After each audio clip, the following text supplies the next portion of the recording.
What if you woke up as a minor villain in your favorite dark fantasy novel? That's exactly what happened to Han, who has no magic or any social skills, and a future that looks like a disaster waiting to happen. His only shot at survival is taming, a skill no one seems to take seriously. All he wants is to get through the academy in one piece. But can he actually change his fate? Or is trouble just around the corner? Let's find out.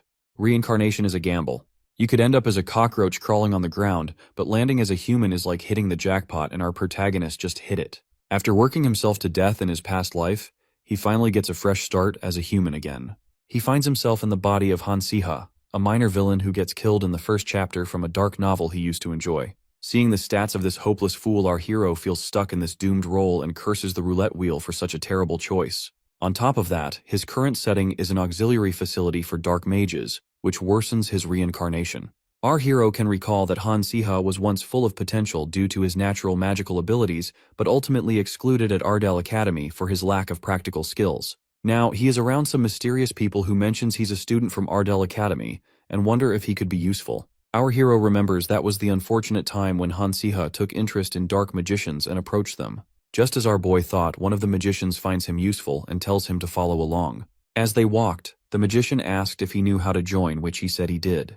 Deep down, he was freaking out that killing a member and signing the oath for dark magic meant no going back. To make things worse, he knew the dark magician organization, including Han Siha, would be wiped out by the main character of the novel. He starts figuring out his escape plan.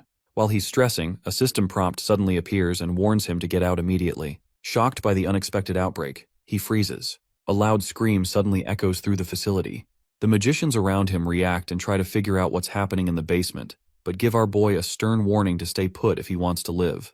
As soon as they leave, he takes his chance and runs. He's running around without a clue where to go next. Completely worn out, he stops and complains about being lost. Ahead, he notices a locked door and a soft light approaching. As he pauses, a deep voice of a dark mage startles him. He ducks down and catches two guys chatting about a kid who got away from the third basement floor. Once they leave, our hero checks out his surroundings and tries to get the locked door open. It's not moving at all, no matter what. In frustration, our hero remembers Han Siha's magical abilities. Our protagonist focuses, trying to channel his magic into his fingertips to break the lock. It doesn't work and leaves him drained and hopeless. Just as he thinks things can't get worse, he hears something approaching. He turns and braces for the worst, but sees a little dragon. The dragon grabs his robe, wanting to be picked up. Our boy scoops it up and tells the dragon straight out that he can't take care of it. The little guy cries like a baby, which is impossible to ignore, so he gives in and takes it along. He runs while muttering about the dragon doing this on purpose, and knows he is not cut out for this. He stops and decides to try the dragon's power. As he stares, his system pops up and unlocks his taming ability, asking if he wants to tame the little dragon, and shows its skills. It turns out the dragon has a flamethrower skill. When he sees that, he remembers some traits from his past life, but gets annoyed that there's no accept button on the system. He realizes he's going to have to tame the dragon just like Han Siha did back in the novel. As he gets the hang of it, he realizes he has decent experience and skill in taming. Using hand gestures, he builds trust and puts the little dragon at ease, telling it to trust him. Though worried if he is doing it right, the dragon warms up and floats into the air. As the dragon lands, our hero doubts whether he really has it under control, but decides to put it to the test. He tells the dragon to break the door lock. The dragon charges forward without hesitation. It jumps and bites through the chain lock, snapping it like it's nothing. He is stunned, it was so easy. With the lock broken, they are ready to escape.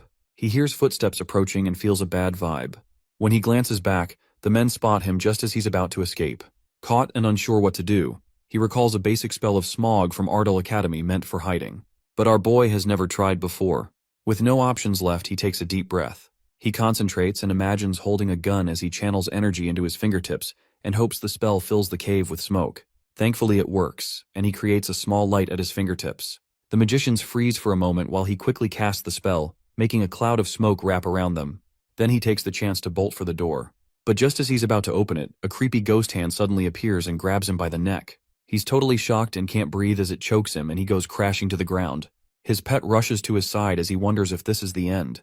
The magician sneers and says Han cannot escape and should be grateful for a painless death. As he lies there feeling defeated, he realizes how unfair it is to be brought back only to face death again. Just when all hope seems lost, he remembers one last trick. His pet clings to his robe as it senses his anxiety. He tells the dragon it must trust him if it wants to break free. He apologizes for his mistakes and asks for their help. The reptile spreads its wings and strides up to the spellcaster with a bold vibe and unleashes a massive burst of flames. The fire surrounds the guy and he screams in agony. The ghostly hand squeezing his neck vanishes and finally sets him free. Once the danger passes, the dragon returns to the boy. He didn't expect this outcome but feels grateful to have such a reliable companion. Our boy tells the dragon he owes it his life and promises to care for it. But first they need to escape. They trek through a scorching desert, searching for a cave to rest. Relieved to be free from the dark mages, our boy feels the heat and thirst wearing him down. Even the dragon looks exhausted as he vows to never let the mages catch him again. He spots a carriage and approaches the old driver, asking for a ride. The driver asks if he can pay. Without hesitation, our boy pulls a gold card from his pocket and asks if it's enough. The old man is surprised to see the card and recognizes it as one from Ardell Academy with special perks. After thinking for a moment, he agrees to let them ride. They thank him and settle into the carriage. As they get comfortable, the old man asks where they are headed. Our boy hesitates and realizes he ran without a plan. With dark mages likely after him, he decides his best option is Ardell Academy. It is a place where people might still want him dead, but is perfect for laying low, just like in the novel he read. Our guy's adventure begins at Ardell Academy, where we meet Selene, who is a second-year assistant professor. She admires the marble floors and the elegant chandeliers and finds the student uniforms very classy. Her smile fades when she sees our hero arrive covered in dust and looking worn out. Selene cannot believe someone so messy just walked into the spotless academy. She rolls her eyes and wonders how he even got in while he remains unaware of her annoyance. Selene is worried that this guy who struggles to control his natural magical abilities could mess up the academy's reputation right on the first day of the semester. Meanwhile, Han is keeping his dragon hidden in his robe, but the little guy is getting restless and really wants to get out. Our boy figures out she must be a professor, so he asks if he is late and she tells him he is. But she decides to brush him off as she remembers the rumors about Han Siha's strange obsession with black magic with life-size dolls and thinks he is just trouble, so she merely tells our hero to hurry up and get inside. He thanks her and walks inside as she reflects on how her perspective has changed as a second-year professor. Once he's in the room, his classmates start whispering and gossiping about him being weird since he shows up in a carriage and looks poor. Wee Boy tunes out all the noise around him, thinking he's probably on track to become that crazy villain everyone talks about. Sitting in the back, he catches bits of his classmates speculating that he must have gotten a leg up because a professor cut him some slack. He can't help but wonder if his family paid someone off for his advancement, if a professor actually sees something in him, or if some magic tower wrote him a glowing recommendation. His main focus is staying alive in this dark fantasy world using his skills. To survive, he sets 2 goals, starting with finding a quiet hiding spot. As a low-tier villain known for being violent and clueless, he risks a terrible fate like being buried alive by the hero. With the academy closed for the year, he has time to figure things out. He doesn't know why he died, but it might involve unresolved issues or unknown crimes. He'd rather try and fail than face that dark future. His backup plan is to graduate and secure his future. His wealthy family cut ties with him due to his past, so finishing at the academy is his best shot at a stable life. He decides to lay low by avoiding the main character and steer clear of trouble. When the professor walks in, our boy recognizes him as Professor Grint from the magic department. The professor praises the second years for their work, noting how the top student raises the bar and makes things harder for him. With students aged 14 to 19, the academy is highly competitive and only 10% graduate with high honors. This makes our boy wonder how he can compete with the main character's crazy power in the black magic group. Since he just wants to live a chill life, it feels almost impossible. The professor suddenly says that anyone who doesn't meet the standards can't join his class. Han's taken aback when the professor gives him this serious look, almost like he's under a spotlight. The professor shares the exam schedule and taps his walking stick, summoning an announcement illusion. Our guy is amazed by the advanced magic of the spell. The display explains that after a year, he can choose 3 subjects for written and practical exams. He's impressed by the academy's magic and likes having a choice but suspects it won't be as simple as it seems. The professor explains that only a few students can choose their subjects and it will be on a first-come first-served basis. He even offers to draw lots to decide the order. Our guy thinks it is unfair to leave his exam fate to chance. With no choice but to act quickly to save his grades, he feels like his luck ran out after dealing with those dark magicians. The professor takes out a ball and says that Han will be the first to choose. Our hero is caught off guard, feeling like maybe his luck isn't completely done for. He starts checking out the subjects and quickly realizes he should steer clear of anything too practical or linked to necromancy. As he scans the options, everything looks tough and he's really struggling to make a choice. But then he spots one that stands out: exploration of arithmetic and magic formulas. At first, it sounds super complicated, but he figures it's probably the easiest pick he's got. Plus, he knows he's decent at memorization, so he thinks he can handle it somehow. His friends talk about his subject choice and say arithmetic is the easiest option. They feel relieved he chose it since they are struggling. While they talk, he quickly selects his other two subjects. One of them seems manageable. He's studying quietly in the library, thinking back to his time as a vet intern. The subjects he chose remind him a lot of his veterinary science major.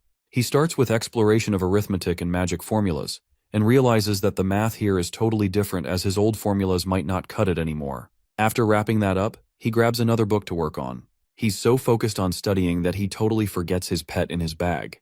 Other students start to get suspicious when his dragon tries to wiggle out. He quickly shoves it back down to avoid getting noticed. His little buddy wants to come out and play, but he keeps it hidden to avoid trouble. Bringing it along might help, but it would only create more problems. With the crowd around him, he decides to leave the library. Our hero knows dealing with magic and taming a baby dragon would draw too much attention. After leaving the library, he heads to the underground training area at the academy. He tells his dragon it can run free, thinking it's a perfect chance to try out his taming skills since he's gotten the hang of the theory. When he asks the staff member at the training ground for a ticket to the beginner area, she looks surprised at his dragon and comments on him bringing a dragon to the newbie zone. When she asks for the name, he realizes he has not named his pet yet. He asks the dragon for its name and it excitedly says Chime. He keeps thinking about a name, but the dragon gets annoyed because he does not understand. As he thinks, he suggests names like Drake and Charizard, thinking they are the coolest names ever. The dragon gets angry and signals it might roast him if he does not pick a good one. Seeing the reaction, he carefully picks a unique and fitting name and decides on Basilisk. Our hero notices that the dragon perks up when he hears the name Basilisk. The girl catches on and tells him the training area can fit 2 people, but there's already one person in the other room. Then, she takes them to the weapon room and explains it's a rental service for students like them. Our hero thinks the weapons look pretty lame, probably because they're free, but he decides not to complain since he wants to get stronger and should just be thankful for what he gets.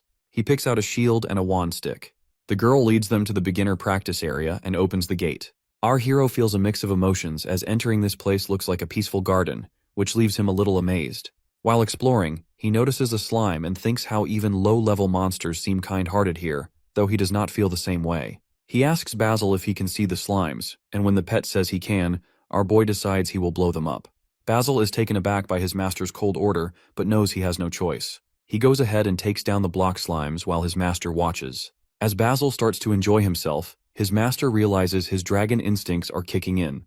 He mutters under his breath about how the scared little dragon is gone as Basil tears through them all. He decides to level up his skills. While he's wandering around, he hears some creepy sounds and suddenly gets attacked. He spins around and manages to defend himself just in time. The block slime monsters are back for payback, and he realizes he can't take them all on with how strong he is right now.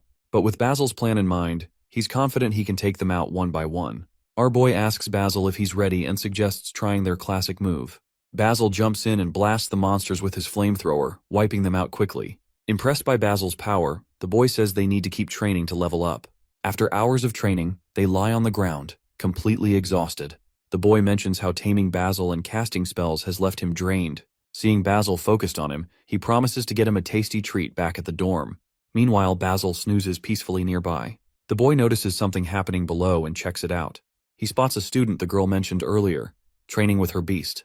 The beast goofs around while the girl grows frustrated as it ignores her commands. While our guy watches, the girl tries to get her hellhound to behave. He thinks she's totally going about it all wrong and tells her she shouldn't be handling it that way. She's yelling at the beast to come back and sit, but it completely ignores her and takes off. She storms off to find her stubborn pet and grums that it's going to regret being caught. As she's searching, she notices that her wild beast has calmed down and is now sitting quietly with our hero. She's curious about how Han has managed to tame her pet so easily. When he spots her, our boy asks if that wild creature is hers and says he's been watching her struggles for a bit. He suggests that her way of taming the beast isn't quite right. She looks a little lost and deflated. Our boy explains that getting too emotional only makes the beast more restless. She's taken aback and can't believe Han is actually giving her tips. As she thinks about what he just said, she can't help but remember that Ardell Academy is the best school in the whole empire. Adele's an Earth Mage and has always been one of the top 3 students there. Even though she comes from a regular family and has had to deal with a lot of challenges, her skills are pretty much off the charts. So, it turns out that Adele ended up drawing the subject she totally struggles with for her lottery exams. Introduction to Basic Taming. She calls it bad luck, but deep down she knows she is not good at taming. That is why she is putting in the practice. What really throws her off is Han. Last year he could not even tame a slime and she watched him fail right in front of her. People say he's really into black magic and she thinks he's pretty moody and lost. But now, he's somehow gotten her wild hellhound to chill out and even be all cuddly with him. She can't believe it and asks how he pulled that off. Han just says the beast is calm now and it's hers again. She scoops it up and thanks him. Our boy asks her why she picked a hellhound, since it's a tough choice for a first-time tamer. She proudly says that taking on a tricky monster like that means a lot to her, especially since it's her first go at it. She wants to show what she can do. Getting her point, our boy jokes that he thought she'd want something a bit easier, like a pet that enjoys mud baths or something chill. Getting annoyed at his teasing, she fires back and reminds him of his past flops while she was busy taming her beast. Adele can't help but think about Han as he talks to her so easily. Even though she's just a commoner and he's a noble, her gaze shifts to the little dragon next to him. It's impressive that he's already managed to tame it, especially for a second-year student. Han seems like he's really changed. They head over to where the block slimes are, and Adele double-checks to make sure it's the right spot. Han suggested it so she could practice and bond with her beast. After he gives her the thumbs up, she dives in and starts clearing away vines and grass to reach the slimes. Han says he almost took them out before, but they keep popping back up. Adele tells him not to worry and that she'll take care of it. She asks him to give her a moment to get ready to deal with the slimes. The slimes attack the moment they spot her, but Adele takes them all out with one swing, leaving a huge mark behind. Han is impressed but can't resist teasing her, saying her technique looks like she's burying the slimes alive. Adele gets annoyed but acts like she's ignoring him. While a single slime is still hanging around, it suddenly moves to attack her. To her surprise, Han casts a spell at the slime out of nowhere. She's shocked because she totally remembers him not being able to use magic at all.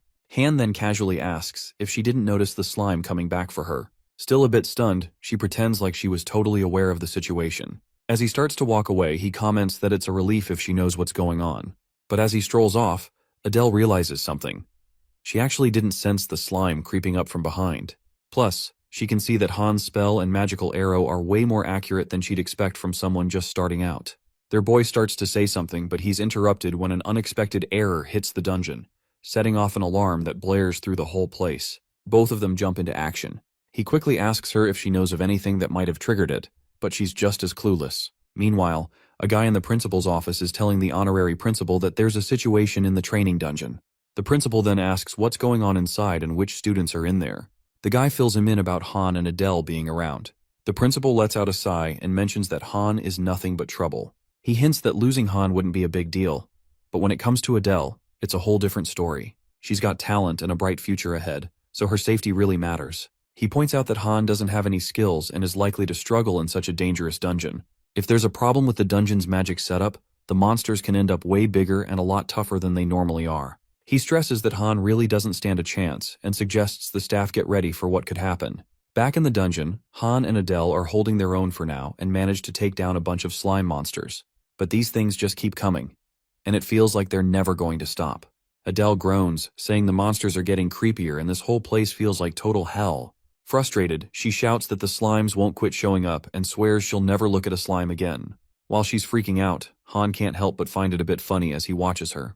He notices that even though Adele looks totally worn out from the non-stop monster waves, she still seems to be holding it together surprisingly well. He thinks that even though her taming skills aren't the best, her sword fighting is just as good as the pros. It makes him wonder if she might be the Earth Mage who's set to become an awesome sorcerer. Still, it's pretty strange to see someone as tough as her hanging out in a beginner's training area like this. Earth Mages getting called Mage Swordsman isn't a big deal.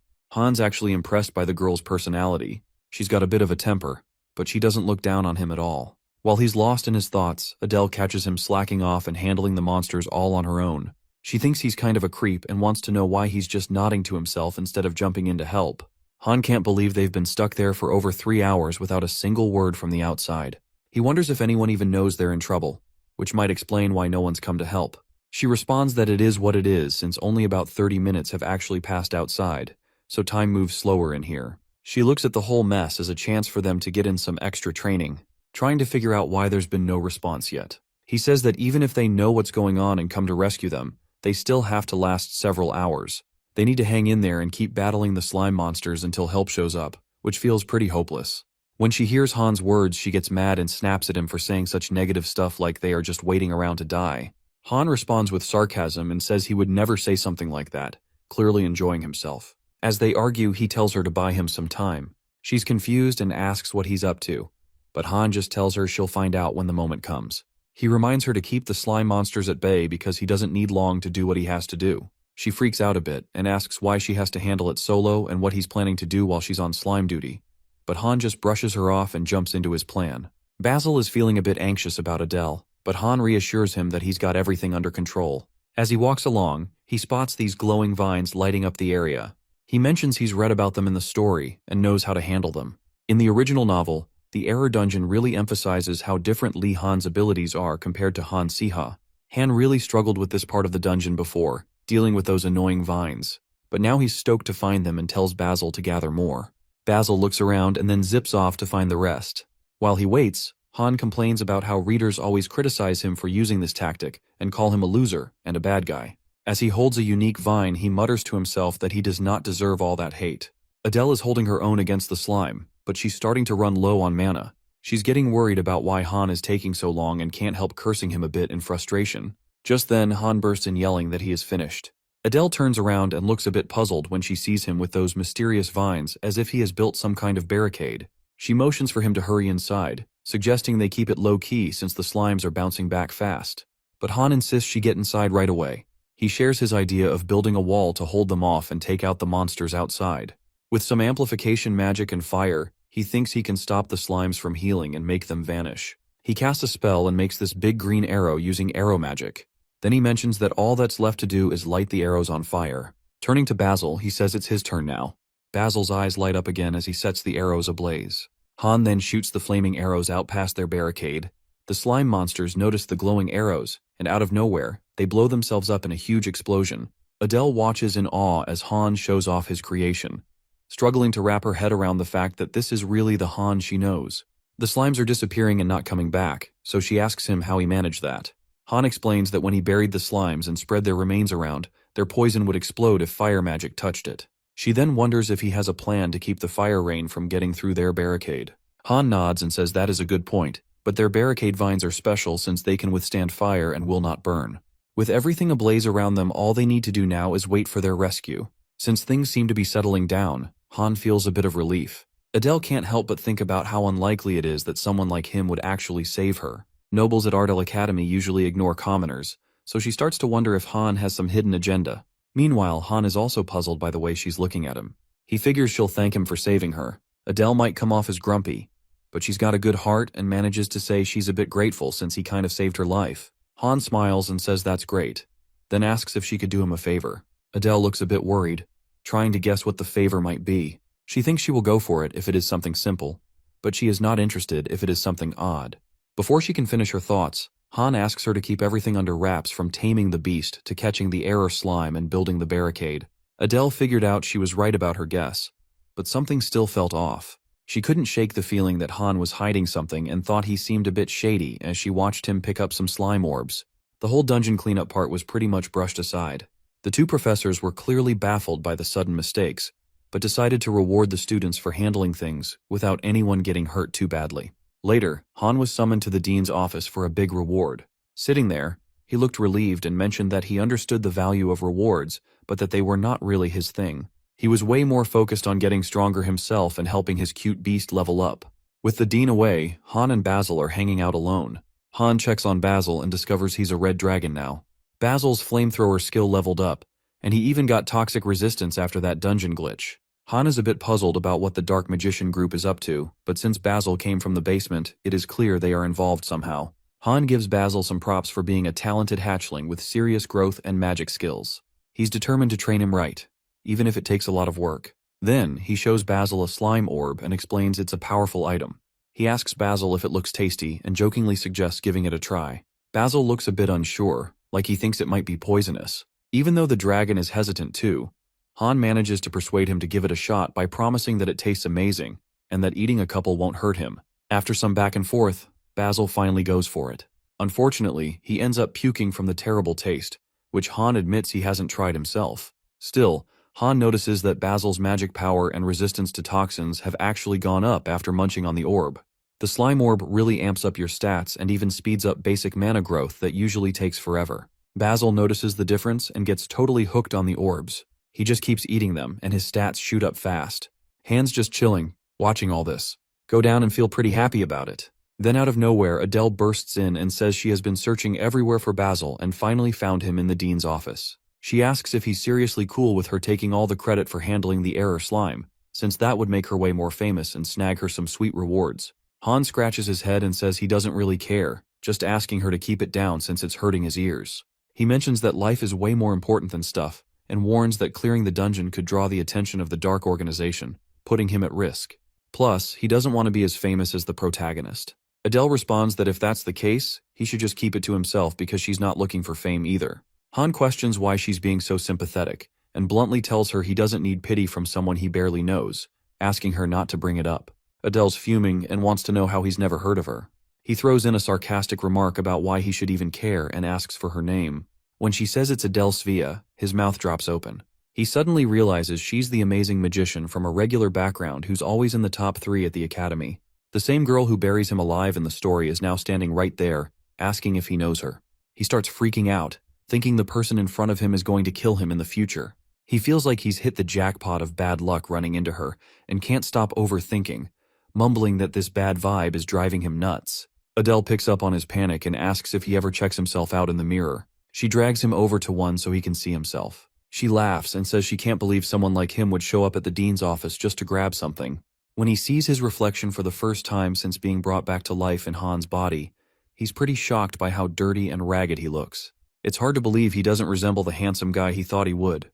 After realizing that people are not avoiding him out of fear but because they cannot stand the sight of him, he decides to stay positive. He decides it is time to make some changes, starting with fixing his hair and cleaning himself up.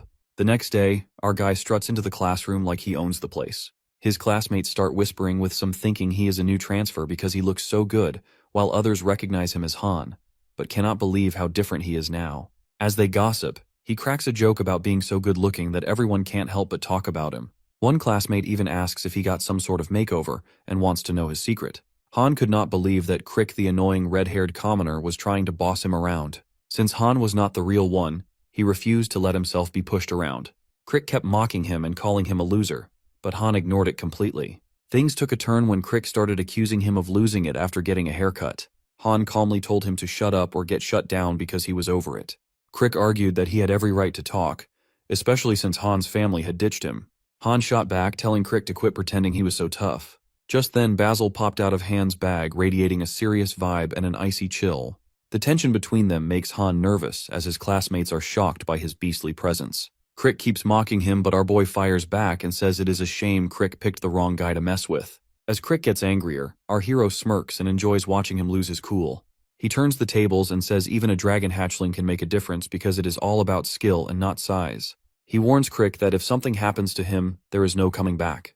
Crick is super frustrated and tells our hero he needs to know his place. As Crick gets more annoyed, our boy decides to challenge him to wait for the exam results to see who's really the better one. Crick is totally caught off guard by this challenge. After class, our hero can't help but remember Crick's bold claim that he'd bark like a dog if he lost. Now all our hero has to do is sit tight and wait for that to go down. This reminds him of his old life where he was known for being great at fixing his own messes, which is why people used to call him the scumbag intern. He always stood up against injustice and never let anyone beat him. Feeling proud of himself, he suddenly gets interrupted by his classmates. They ask if he is really planning to take down Crick this time, joking that he would be lucky just to pass. They laugh and ask how he even dares to challenge Crick in the exam, acting like he is kidding himself. They cannot wait to see him fail and bark like a dog. Our hero stays chill, thinking it's the same story everywhere. People like them just can't let others be, even when they're doing fine. He then looks over at a blonde guy and asks for his name. The blonde looks a bit nervous and wonders why it matters, but Han interrupts and insists he explains. The blonde doesn't have much choice, so he says his name is Edwin. When Han hears this, it clicks in his mind that Edwin is the arrogant prince who uses his status to boss around weaker people, and is the leader of the bullies who have been messing with him. Without wasting any time, Han digs into his bag and pulls out his tame dragon. Edwin couldn't believe his eyes when he saw it. He totally didn't expect the little guy to turn it against him. The little dragon lunges at him, catching Edwin and his friends off guard, and they quickly bail, leaving him yelling for help. Then the scene shifts to a hallway where Adele walks up to him. She brings up the latest rumors flying around and warns him that it's probably a good idea not to mess with royalty. She specifically mentions a boy named Edwin that he had just bullied. Han says he doesn't really care since they were the ones who started all of this. and he's just giving them a taste of their own medicine. She used to think he was just a bully with a noble title, but now she wonders if he might be more like an imperial prince who lashes out at anyone he doesn't like. Still, she finds him a bit more bearable and calls him hopeless. As she gets closer, she asks if all nobles are completely clueless. She points out how he made his dragon go after the bullies, threw down a random bet with Crick, and is planning on beating him in some kind of test. She reaches out her hand and says he's lucky she stepped in to help, because who knows what could have happened otherwise. Han talks about how she's figuring out her timing with his beast, while he's helping her get a better grip on her magic. She brushes it off and suggests they dive into some training. She even bets that if he can take her down, it means he might actually stand a chance against Creek. He confidently responds that he'll totally beat Creek. They kick off their match, with Adele hitting him first with a spell. Han blocks it with a quick barrier. All that serious training leads to a huge explosion. Time flies, and the day of the entrance exam is finally here. Once she wraps up her test, Adele finds out her results. The professor tells her she finished the magic exam in just 5 minutes and 31 seconds and hooks her up with an A. Adele can't help but smile and thanks the professor. Han watches her celebrate and thinks to himself that even though his past life gives him a bit of an advantage, there's no denying Adele's talent. The way she tamed that beast was seriously impressive. She's definitely a prodigy, a main character all on her own. As he thinks about it, the professor calls up Han for his exam. Han steps into the magic cube for the beast taming challenge and finds out he's going to face a virtual monster that matches the level of his tamed creature. The goal is to win the fight. He chooses Cube C and lets them know he's ready. Suddenly, a huge serpent appears, filling the area with an eerie vibe. It's an Adaptrion, a monster Han first ran into during his 3rd year. Its massive size and power make it clear that one hit from it could be dangerous, just like the novel said. Han reassures Basil, telling him not to freak out and that he probably wants this challenge just as much as he does. Even though his dragon looks a bit jittery, Han reminds him how much stronger he's become after munching on all those slime orbs, and just tells him to have fun with the fight. Basil seems to be feeling a bit more confident. The battle kicks off, and Han tells Basil to get up close to the serpent since it can't see well. He's planning to use himself as bait to grab its attention while he gets ready to cast a spell. Han reminds Basil to stay sharp because the serpent could hit them both hard if it attacks fully. As Han distracts it with his magic, Basil sneaks into its blind spot and blasts it with his flamethrower, taking the beast down instantly. The serpent crashes to the ground, shaking the cube room. The professor is stunned, wondering how Han's young dragon hatchling could take down the powerful Adaptrion in just one hit. Han steps out of the cube room to find a crowd buzzing with excitement over his win. He thinks the orb slime's effect is working really well and asks the professor if he passed. He humbly mentions it took him a bit of time, but he managed to pull it off. The professor announced that Han finished the test in 12 minutes and 36 seconds, scoring an S grade. Han is left in total shock. As the exam wraps up, Han and Adele stroll out together. She tells him he snagged an S grade and is pretty sure he'll be ranked first in their section. Han feels happy about it, but he's also stressing a bit since he just wants to land around 15th place to keep things low-key. This could totally throw a wrench in his plans. Adele sees that he's looking a bit down and jokes that he worries way too much, saying he might end up a psychopath. Then she switches gears and asks how he felt about the arithmetic test, reminding him that their rankings are based on their average scores. He says the questions were a breeze, but kind of admits he only got Juan's question right on purpose. Adele agrees she messed up too, and grumbles that the tests were way too hard for her to do well. Remembering she struggles with math, Han jokes around a bit and shows off. Adele shifts the topic, mentioning how some problems weren't even covered in class. That gives Han a moment of pause, and he asks if it really mattered if he missed Juan's question before suddenly taking off. Adele wonders what he's getting at, and warns him that losing the top spot might cost him the scholarship. She casually asks him if he figured out question 27, the one about the magic circle. He says he thinks he did. Adele looks surprised, and Han asks if he messed something up. She says she could be wrong and wonders if he's really sure about it. Turns out he actually solved question 27, the one she and their classmates couldn't figure out. He's taken aback by this. He didn't think it was that big of a deal. It's weird to him since he thought it was the easiest question on the whole test. If it turns out he got it right, he's worried his name might start getting thrown around everywhere. In Professor DeBert's office, Professor Sellen shares the scores and mentions that only one student got question 27 right.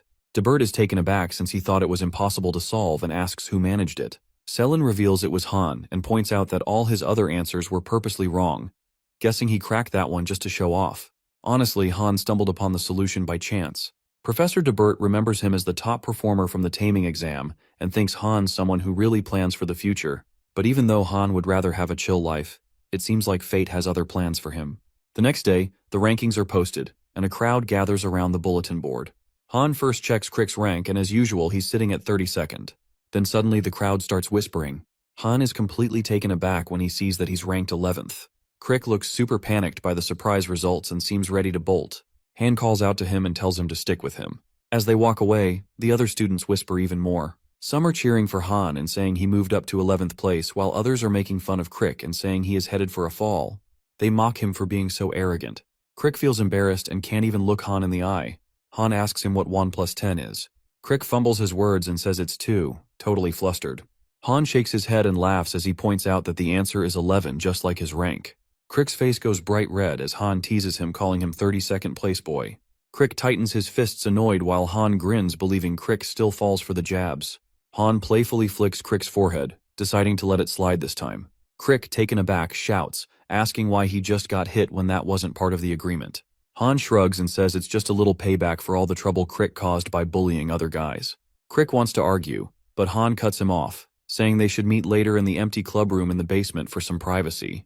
When Crick asks why, Han just says there's something he needs him to do and tells him to think it over. He adds that he'd prefer not to make Crick look like a fool in front of everyone, but Crick might want to think about his options. Crick gets really mad and starts demanding answers, but Han calmly asks if he knows his dad. Crick thinks he knows Han Tai, the Blood Count who started the Ardal Empire and took down dark magicians during the Dark Magic War. He figures Han is just trying to flex his noble status to scare him. Han is not the real deal but asks because he is genuinely clueless. He tells Crick to spread some rumors. When Crick asks what he means, Han whispers something that leaves Crick completely shocked. His jaw drops and he cannot believe Han is serious. Han confirms it and tells him to spread the word quickly. Crick calls him a crazy bastard as he walks away. In Han Tai's office, a butler mentions his son. Han Tai calls him pathetic and doesn't seem interested, too focused on his work. The butler says Han is struggling financially and going hungry since Han Tai stopped supporting him, except for tuition and boarding. Han Tai brushes it off, saying the hardship will help his son regain his memory. As Han distracts it with his magic, Basil sneaks into its blind spot and blasts it with his flamethrower, taking the beast down instantly. The butler looks pretty anxious and tells Han Tai that his son might be a different person now. He drops the bombshell that Han scored 11th on the promotion exam, which totally shocks Han Tai. The butler goes on to say that people are now calling the young master compassionate, upright, and handsome. Han Tai is really confused by this sudden change and starts grilling the butler. He wonders if his son might be blackmailing someone to make those rumors happen. The butler tells him that the rumors are actually true.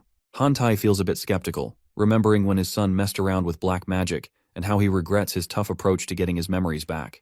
Still, it's kind of good news since his son is the one set to inherit the Kastika estate. He gets excited and announces that if his son joins the magic department at the upcoming promotion ceremony, he'll restore all the financial support he cut off. The scene shifts to an ATM that's like a magic machine, and our guy can't believe his eyes when he checks his exam results. He finds out that some of the allowance he thought was gone has actually been returned.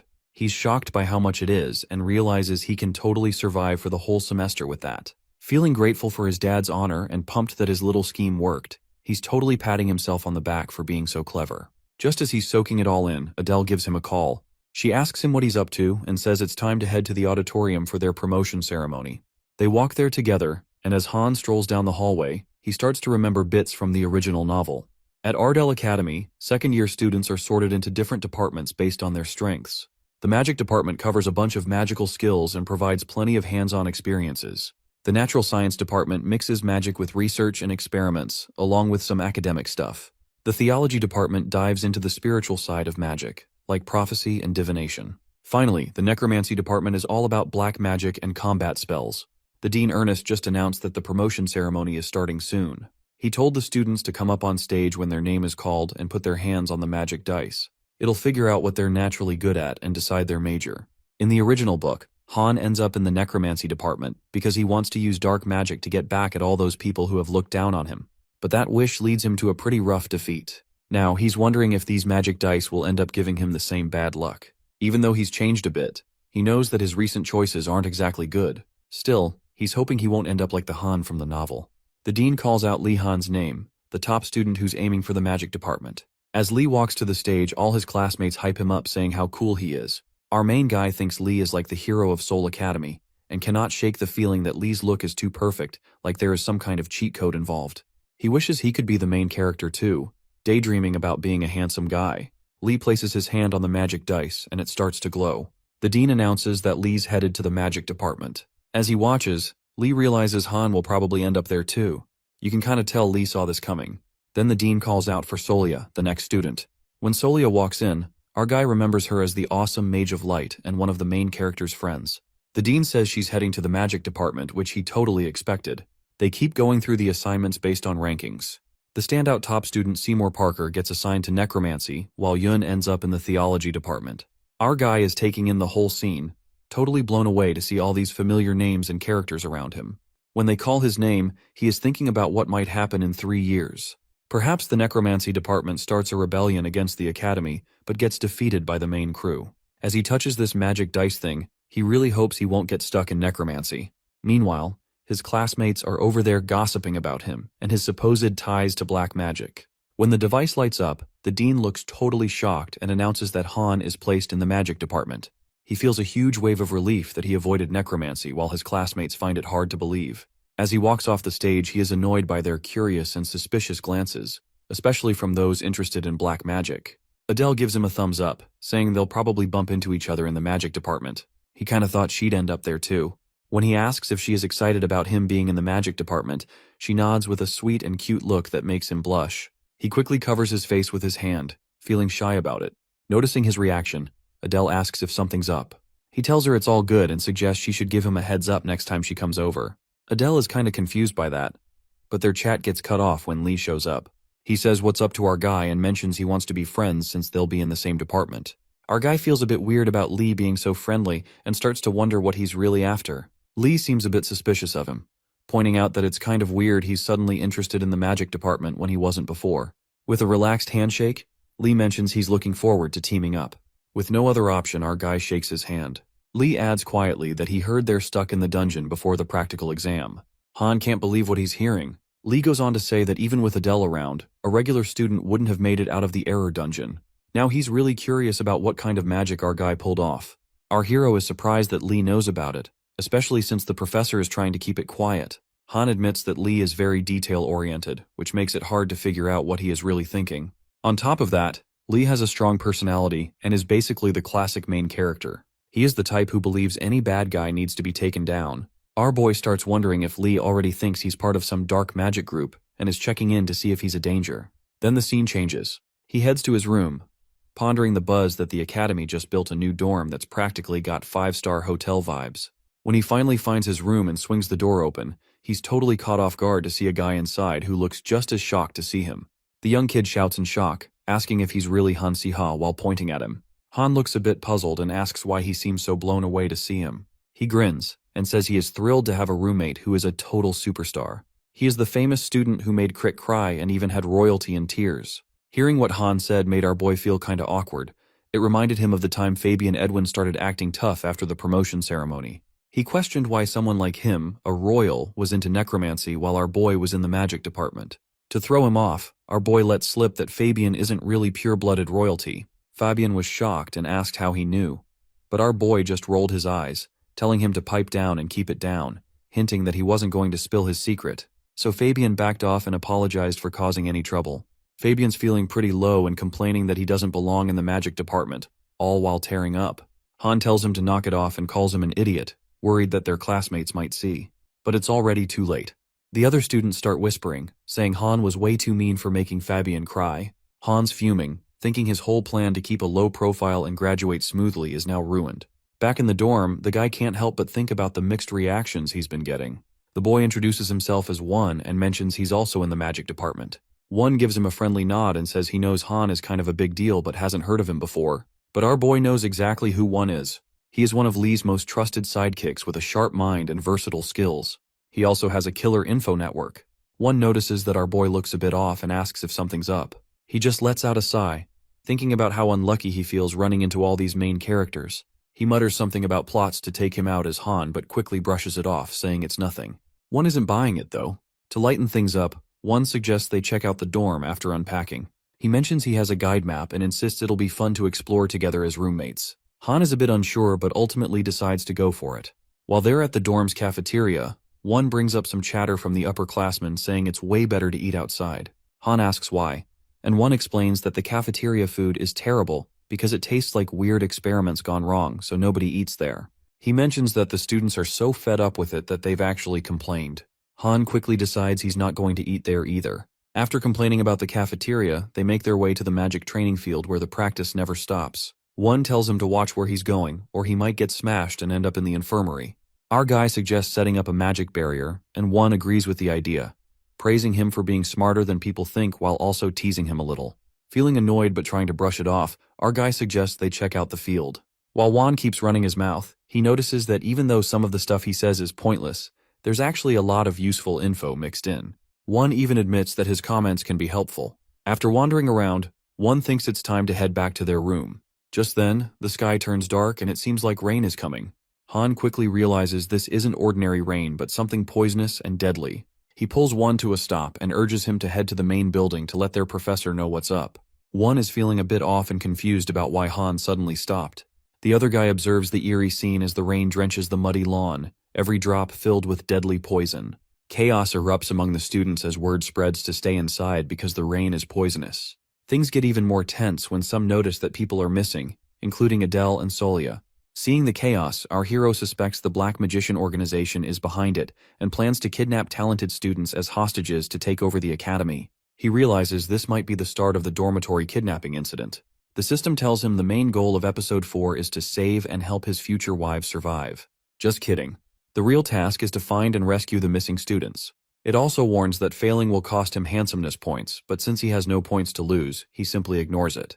Adele and Solia are sitting in the forest, all tied up inside a tree. Adele is struggling to get free, but Solia tells her to chill out and save her energy. She explains that these vines are pretty tough to break. Solia's been searching for a weak spot, but she hasn't found one yet.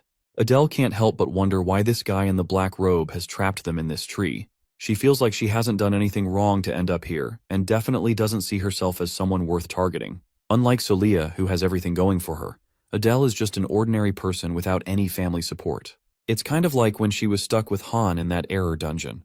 The thought of his face popping into her mind as a last resort frustrates her even more. Why is she thinking about him when he is probably just lounging in his dorm? Solia notices the tree outside and suggests it might be weak to light since the sky looks like it's covered in black mist. Adele agrees, remembering that was the last thing they saw before getting trapped. Solia points out that those dark clouds seem like they're artificially blocking the sunlight, especially with that huge tree trunk sticking up into the sky. She adds that places like this usually let in sunlight unless there's a good reason not to. Adele gives her props for figuring that out so quickly. Solia says she's ready to fight back, pointing out that the toxic rain falling on everyone is definitely black magic. She mentions that her purification skill is a type of light magic and the best way to combat it. Adele knows Solia's skill is powerful, but isn't sure it'll actually help in this situation. With a sigh, Solia starts chanting a spell. As light begins to wrap around her, Adele starts to think that maybe this much light could really do the trick. Suddenly, a voice cuts in and tells them to stop fooling around. Jumps as the tree comes to life and attacks, breaking her spell. She looks hurt and totally drained. The tree laughs at her, reminding her that no matter how much potential she has, she's still just a second year and way too weak to take them on. It releases a thick black fog that makes it hard for Solia to breathe, and it's starting to mess with her mind. The tree makes her an offer that's hard to resist, hinting that it can bring back everything she's lost. It goes on about how much she's been through since joining the academy and how close she is to breaking. The tree promises Solia its power to help her make it through and get back home, making the deal sound way too good to pass up. With the fog messing with her head, Solia finds it tough to think straight. Adele jumps in and tells Solia to get it together. She reminds her that they've both had their share of tough times, but need to keep pushing forward. Then she squares off against the tree and asks why it went for Solia first instead of her. She's curious if it thinks she's an easy target. The tree looks like it's impressed by her fighting back against the fog and drops a hint that their talent is why the organization has its eyes on them. Then it throws out a deal. Adele figures that the tree fixated on her might give Solia a chance to pull herself together. She thinks the fog is using some mind tricks to mess with their desires and wear them down. If she can just hold on through willpower, she may be able to beat it. When the tree starts claiming it will expose her desires, Adele snaps back and refuses to believe it's nonsense. She really hopes Solia will come around soon, so she decides to buy some time by egging on the tree. She challenges it to come out from hiding and face her, calling it a coward. Angered by her insults, the tree attacks with its roots and insists it can defeat Adele in its current form. As the attack rushes toward her, Adele shuts her eyes and braces for what feels like the end while secretly hoping for a miracle. Then, out of nowhere, Our guy shows up and unleashes a crazy powerful spell that sends a beam of light straight at the tree. The light sparks some hope in Adele, and she's blown away by how the magic looks a lot like Solia's light magic. But when she glances over, she realizes Solia is still out cold. When our boy struts in, Adele is shocked to see Han. She can't believe he found them and pulled off such a strong light spell. Han jokes about how she's talking so much after almost biting the dust. He explains that the light was just a simple spell, pumped up with a magical magnifier from their bag. Then he checks on Adele, who sarcastically says she's all good, and asks if he thinks she's a loser like him. Jokes aside, our hero is. He suggests they team up to take on the fight while he holds her sword. Adele's pretty stoked to be holding onto the sword from their training days. She's touched by Han's thoughtfulness. But then he cracks a joke about her wanting to bury it somewhere. That bothers her slightly, but she brushes it off and says, there is no point in holding back now since they are up against a black mage. Then, a guy in a black robe limps out from behind a tree, looking like he's in a lot of pain. Han jokes about whether this tree is really the dude's true form. Our hero asks the guy why he's giving him such a nasty glare and if he wants to end up losing his other eye too. The guy gets really angry and uses the roots to take down Han. Instead of just hitting him, the roots rise up and rearrange the whole area to give him the upper hand. As he starts to regain his strength, he says it's Han's turn to vanish and tells the dark roots to go after him. Meanwhile, the smog swirls around our hero, creeping into his head and filling it with toxic whispers. It taunts him, calling him a useless student who will never graduate, and says he's been ditched by his family. The voice tries to convince him that he's actually better off with black magic. Han brushes off the weak mental attack and asks if that's serious all the guy's got. This leaves him totally stunned. He figures out that the man is trying to use Hansiha's memories to get a rise out of him, but it's not working.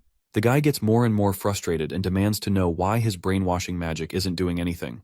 Our boy calls the guy weak, which just makes him more furious. He sees that the dude has fused with the tree, basically becoming one with it. Han remembers that the huge baobab tree is actually an ancient lattice tree, a mix created by black mages to boost brainwashing magic and mental strength. But Han knows the solution is easy since monsters like this are way too reliant on their mental powers, making them pretty physically weak. He yells to Adele, wondering if he's got it right that the other tree is weak against light. He also mentions that trees usually don't do well against fire, making Adele question where he's going with this. Out of nowhere, our boy calls for his pet.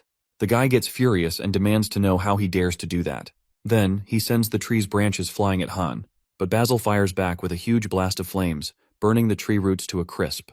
A branch crashes into them, but Han quickly checks on Basil and feels relieved the hit wasn't too bad, leaving Basil okay. More branches fly at him and he can't believe how close they get. When they're about to hit, someone cuts through them. It's Adele, standing there and teasing that he owes her one. Han laughs, admitting he thought he was done for. Adele's tone changes as she points out that they still need one solid final move to wrap things up. She mentions that Solia seems back to her usual self, but none of them are even graduated yet, and taking on a black mage is way out of their league. She says if anyone can make it happen, it's definitely Han. This time, Han is sure she's right. The dark clouds above start to break up, letting the rain pour down on the tree. The guy in the black robe looks shocked and asks how this is happening. Meanwhile, our boy has managed to start a fire and now it's raining again. The man wonders if this is some kind of magical fluke but brushes it off, thinking that a kid is still just a kid. He tells the branches to attack again, insisting that as soon as the light goes out, this place will be all his. The branches wrapped around the boy's legs. He laughed and said he couldn't believe he fell for it. The man asked if he was scared or just a little crazy. Our hero calmly pulled out his wand and zapped the branch with lightning. The lightning shot through the branches and struck the tree roots beneath the man. A massive bolt blasted from above, shattering the branches and toppling the tree. The man stood frozen in shock, unable to grasp what had just happened. He starts shouting about how this weak magic could be so strong and accuses Han of messing with his head and ruining everything. Han is about to walk away but stops when he hears the guy mumbling about finding the cube. He asks what he's talking about, but it's too late. The guy and the tree are already starting to disappear. He's trying to remember and it feels kind of familiar, maybe from the original stuff. Then Solia strolls over, compliments Han on his awesome strategy and asks if they need to talk. Solia thanked him and pointed out how using the rain could help put out the fire in the tree and give a boost to his lightning magic because of the dampness. He admits she's right, but he points out that if she hadn't thrown up that light defense spell just in time, he'd be done for. Solia says she only did it because he gave clear instructions. He realizes she's pretty good at light magic, especially how fast she jumps into action, while Solia is impressed by his strategy. He asks why the black mage kidnapped them, and Adele explains that his whole plan was to brainwash them and turn them into his minions. That's when he really gets how clever yet scary the Black Mage's idea is by trying to use two top students from Ardell Academy as pawns. Plus, if he managed to brainwash Solia, regular light magic wouldn't have done anything against him. Basil seems really worried and insists he's fine, but he's still acting grumpy. He can't help but ask why everyone's making a big deal out of it when he's the one who hurt his back trying to protect the group. Adele and Juan jump in and scold him a bit. Their concern catches him off guard and makes him realize the whole point of working as a team. He ends up smiling and giving them all some props. A moment later, as they slog through a muddy swamp, Juan gripes about how sticky the mud is. Han shoots back that he volunteered for this and tells him to quit complaining already.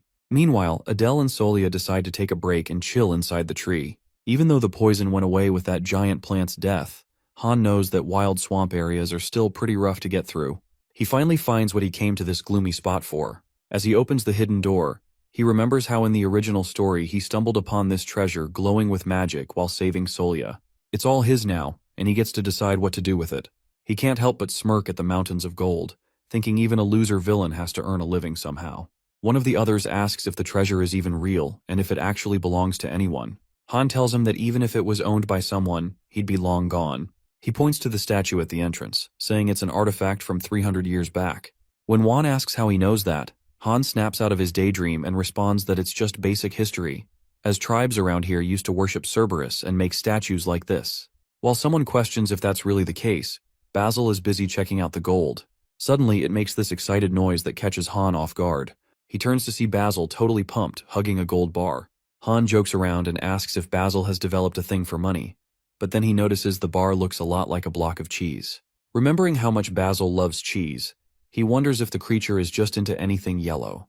With a grin, he tells Basil and Juan to grab as much as they want. As they're checking out the treasure, Han stumbles upon a small chest and wonders if it's the thing he's been searching for. He thinks about how in their tough world, power really matters more than gold or shiny trinkets. Survival is what really counts, after all. He opens the chest and realizes it's the treasure that the hero from the original story got after taking down the Black Mage. Inside, there's a worn-out item that Han thinks looks like a black magic spellbook. One freaks out and tells Han to drop it because it could be cursed, asking if he's still into black magic. Han brushes him off, saying it's just a misunderstanding. When he opens the book, it starts floating and glowing brightly. Han realizes it's syncing up with him and turning into a basic magic spellbook. When the book finally lands in his hands, Han tells Juan to check the title again. Juan still looks kinda skeptical but sees it's just a regular magic spellbook. Han realizes that the book totally adapts to what the user needs, making it super handy for staying low-key. Whether the Black Mage actually put it there or not doesn't really matter, since it's just really useful. If it's got all the basics covered, it's basically worth a ton of money. The book allows you to learn spells on the spot, like a cheat code for mastering what students at Ardell Academy spend an entire year working on. So, they're getting ready to bounce, since the people at the top are probably getting bored by now. Han suddenly hears a voice calling him a stranger.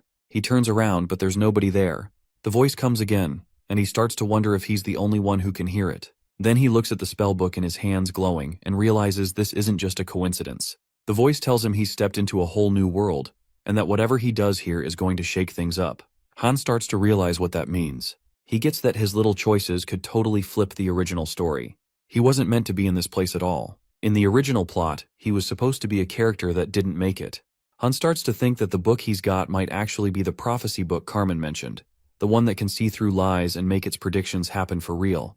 He's torn about whether to just step back and stop getting involved, but his desire to do things right pulls him into the academy instead of hanging around on the sidelines. A voice suddenly tells him to step up and help steer the world's miracles, warning that staying idle could bring about destruction.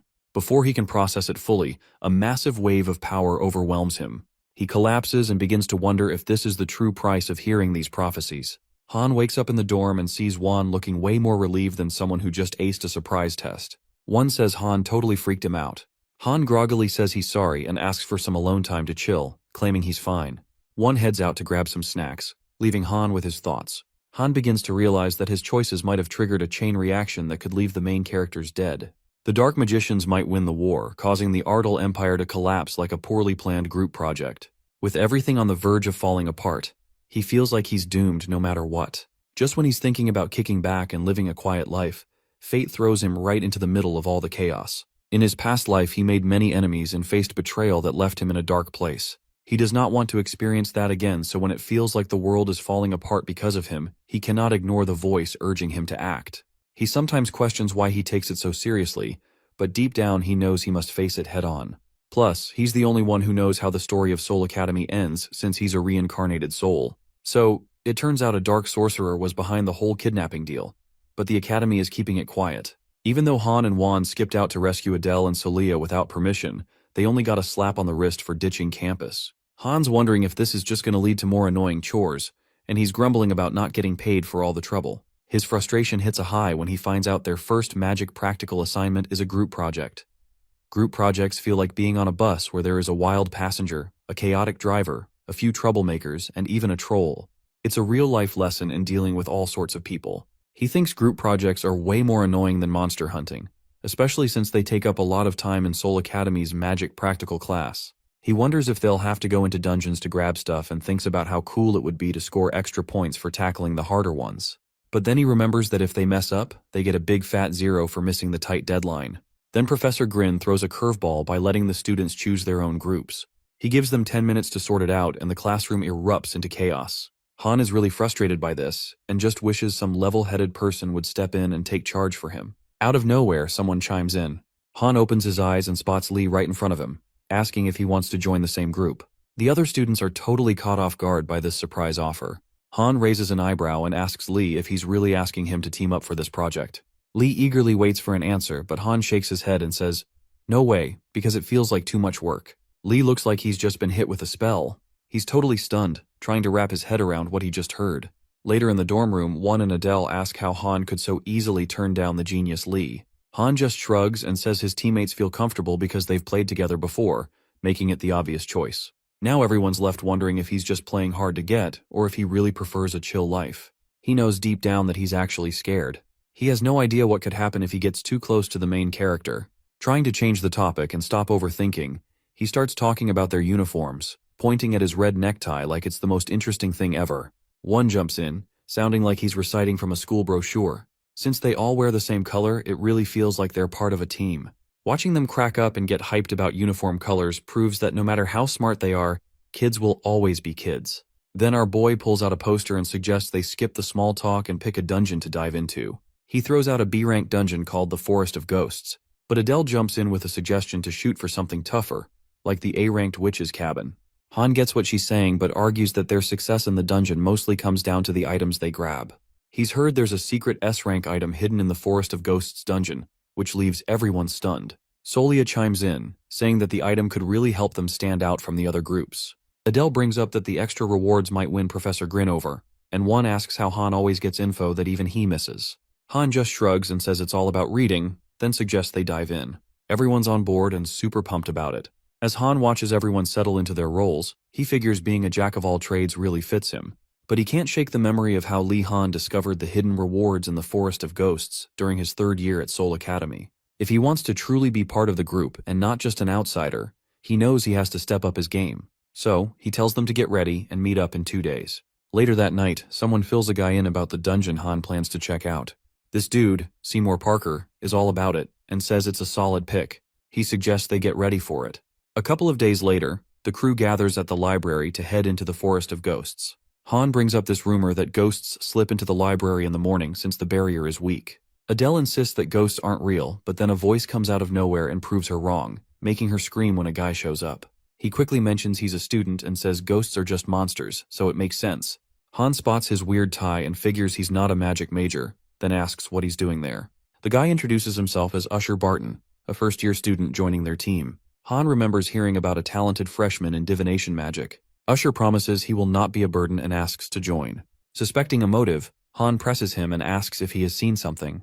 Usher hesitates and Han guesses he has a specific reason for being there.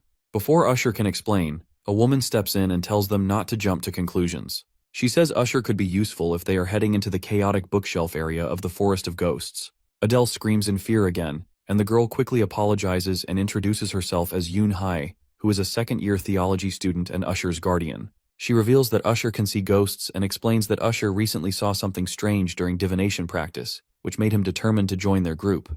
Yoon mentioned it's the first time she's seen Usher so focused. To make sure he doesn't wander off, she got the okay from a professor to be his guardian. Han is totally fine with it and jokingly asks if Yoon's got any secret plans like being a spy. She laughs it off and says she only agreed to tag along because of Han. When Han asks Yoon why she's into him, she says he's totally her type. This catches him off guard. She goes on to explain that ever since he joined the magic department and their eyes locked, she felt a spark. With his bright eyes, slightly messy brown hair, and that cute one-sided smile when he laughs, he's exactly her type of handsome. Yoon admits she loves checking out cute guys. When Han looks shocked, One jokes that his soul is getting snatched away and adds that Yoon is famous for attracting good-looking, high-achieving guys. He mentions that teaming up with theology students makes sense since they're dealing with those dark attribute monsters, brushing off Han's worries. Solia agrees, and Han can't believe how chill everyone is. Yoon suggests they get started right away. Usher grabs a book to break through the barrier, and a bright flash of light temporarily blinds them. Suddenly a portal opens up and Han instantly realizes it's the entrance to the dungeon. Basil growls in surprise since it only knows about slime dungeons. Han picks it up to calm it down and steps forward. A moment later, the battle kicks off. Han tells Adele to go for it, and she swings her sword at the enemy while Wan backs her up from the side. Han starts to see that Professor Grin was spot on about how teamwork is key. In this dungeon you need a special item to see the ghost monsters, and if players don't coordinate properly, they might end up fighting each other before they even face the real threats. The group got organized and figured out their roles. Adele and Wan took charge of scouting since they're super fast. Solia jumped in to deal with the dark monsters using her strength, while Basil pumped out serious damage with his fire attacks. They zipped through the smaller monsters and Han felt pretty awesome as he aimed at a ghost, watching their plan come together perfectly. Yoon thinks the group is really impressive even without any extra help.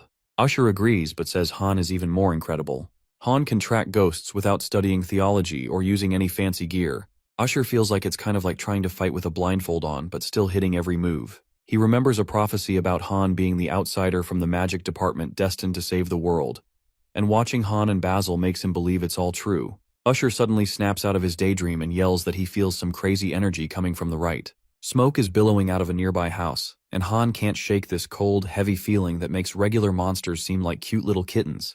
Panic hits Han as he starts to wonder if they're already up against the boss. He remembers that the boss in the Forest of Ghosts has this creepy way of using psychic attacks to read and mess with people's memories. But they brace themselves for the fight anyway. Adele yells that the boss is on the move and asks if everyone's ready. Han suddenly realizes they might have already dealt with a similar attack without even noticing. The boss swings its scythe and hits Han right on. In that moment, he feels how tough it really is to face a boss monster. It's way faster than he thought it would be. Since this attack isn't physical, all they have to do is ignore the voices and keep their minds together to stay safe. Han finds himself drifting in complete darkness, and he can't feel anything around him. He starts to think this might be the void room his pet is messing with, but it seems way too intense for a B-rank dungeon. A loud shout cuts through the silence claiming he's taken it out. Then someone he knows starts apologizing, and another person angrily snaps that he should have just left if he couldn't deal with it. That's when it hits him he's stuck in one of his own memories.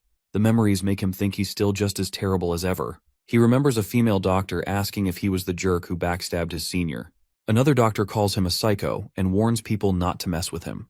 They don't even know he's listening, but he doesn't really care. He did what he had to do. The senior he talked about was a total nutcase whose abuse harmed people. He reported it, fully aware that there would be consequences. These days, folks steer clear of him and label him the whistleblower. Whether he's a genius or not, all he gets are insults for tanking a senior's career over what they think was no big deal. During a rough shift, a coworker sees his hands shaking and asks if he's okay, reminding him that it's time to go into surgery. He just stares at his trembling hands, not knowing how to stop them, and quietly says that he has no idea what's going on. When the hospital director finds out, he's really furious and wants to know why someone with shaky hands is even allowed to do surgeries. Without skipping a beat, he orders them to get that person out of the operating room immediately.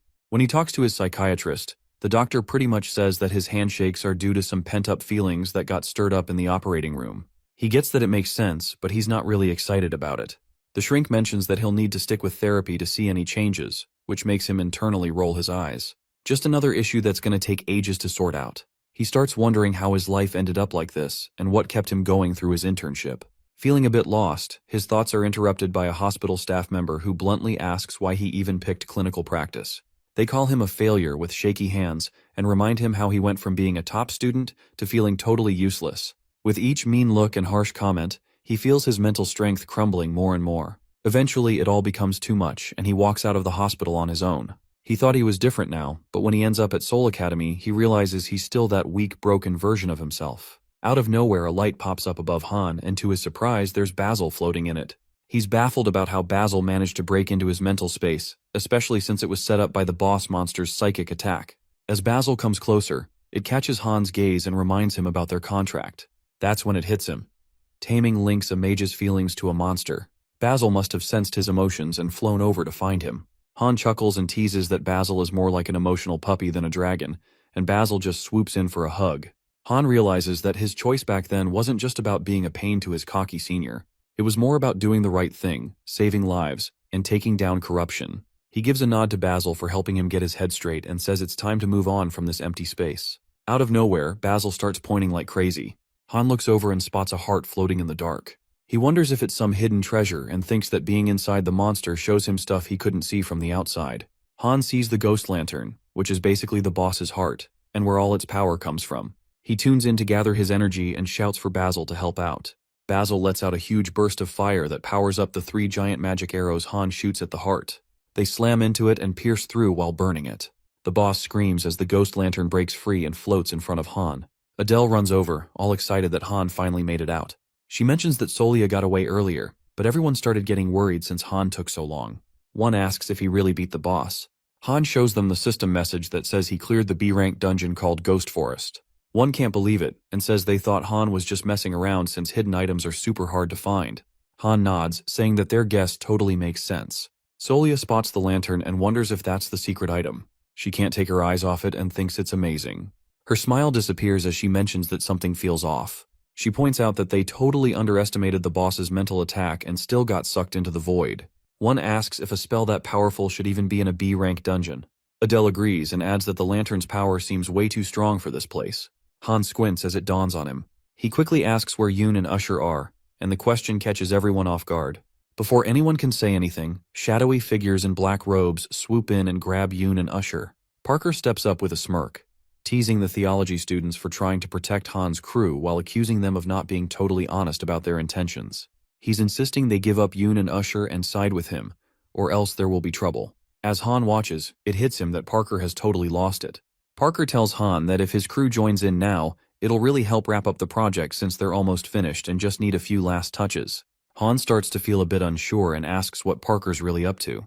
Parker explains that they're short on people because they've been focused on the guys who can do magic and brings up Han's idea about summoning demons. Adele can't shake off this uneasy feeling.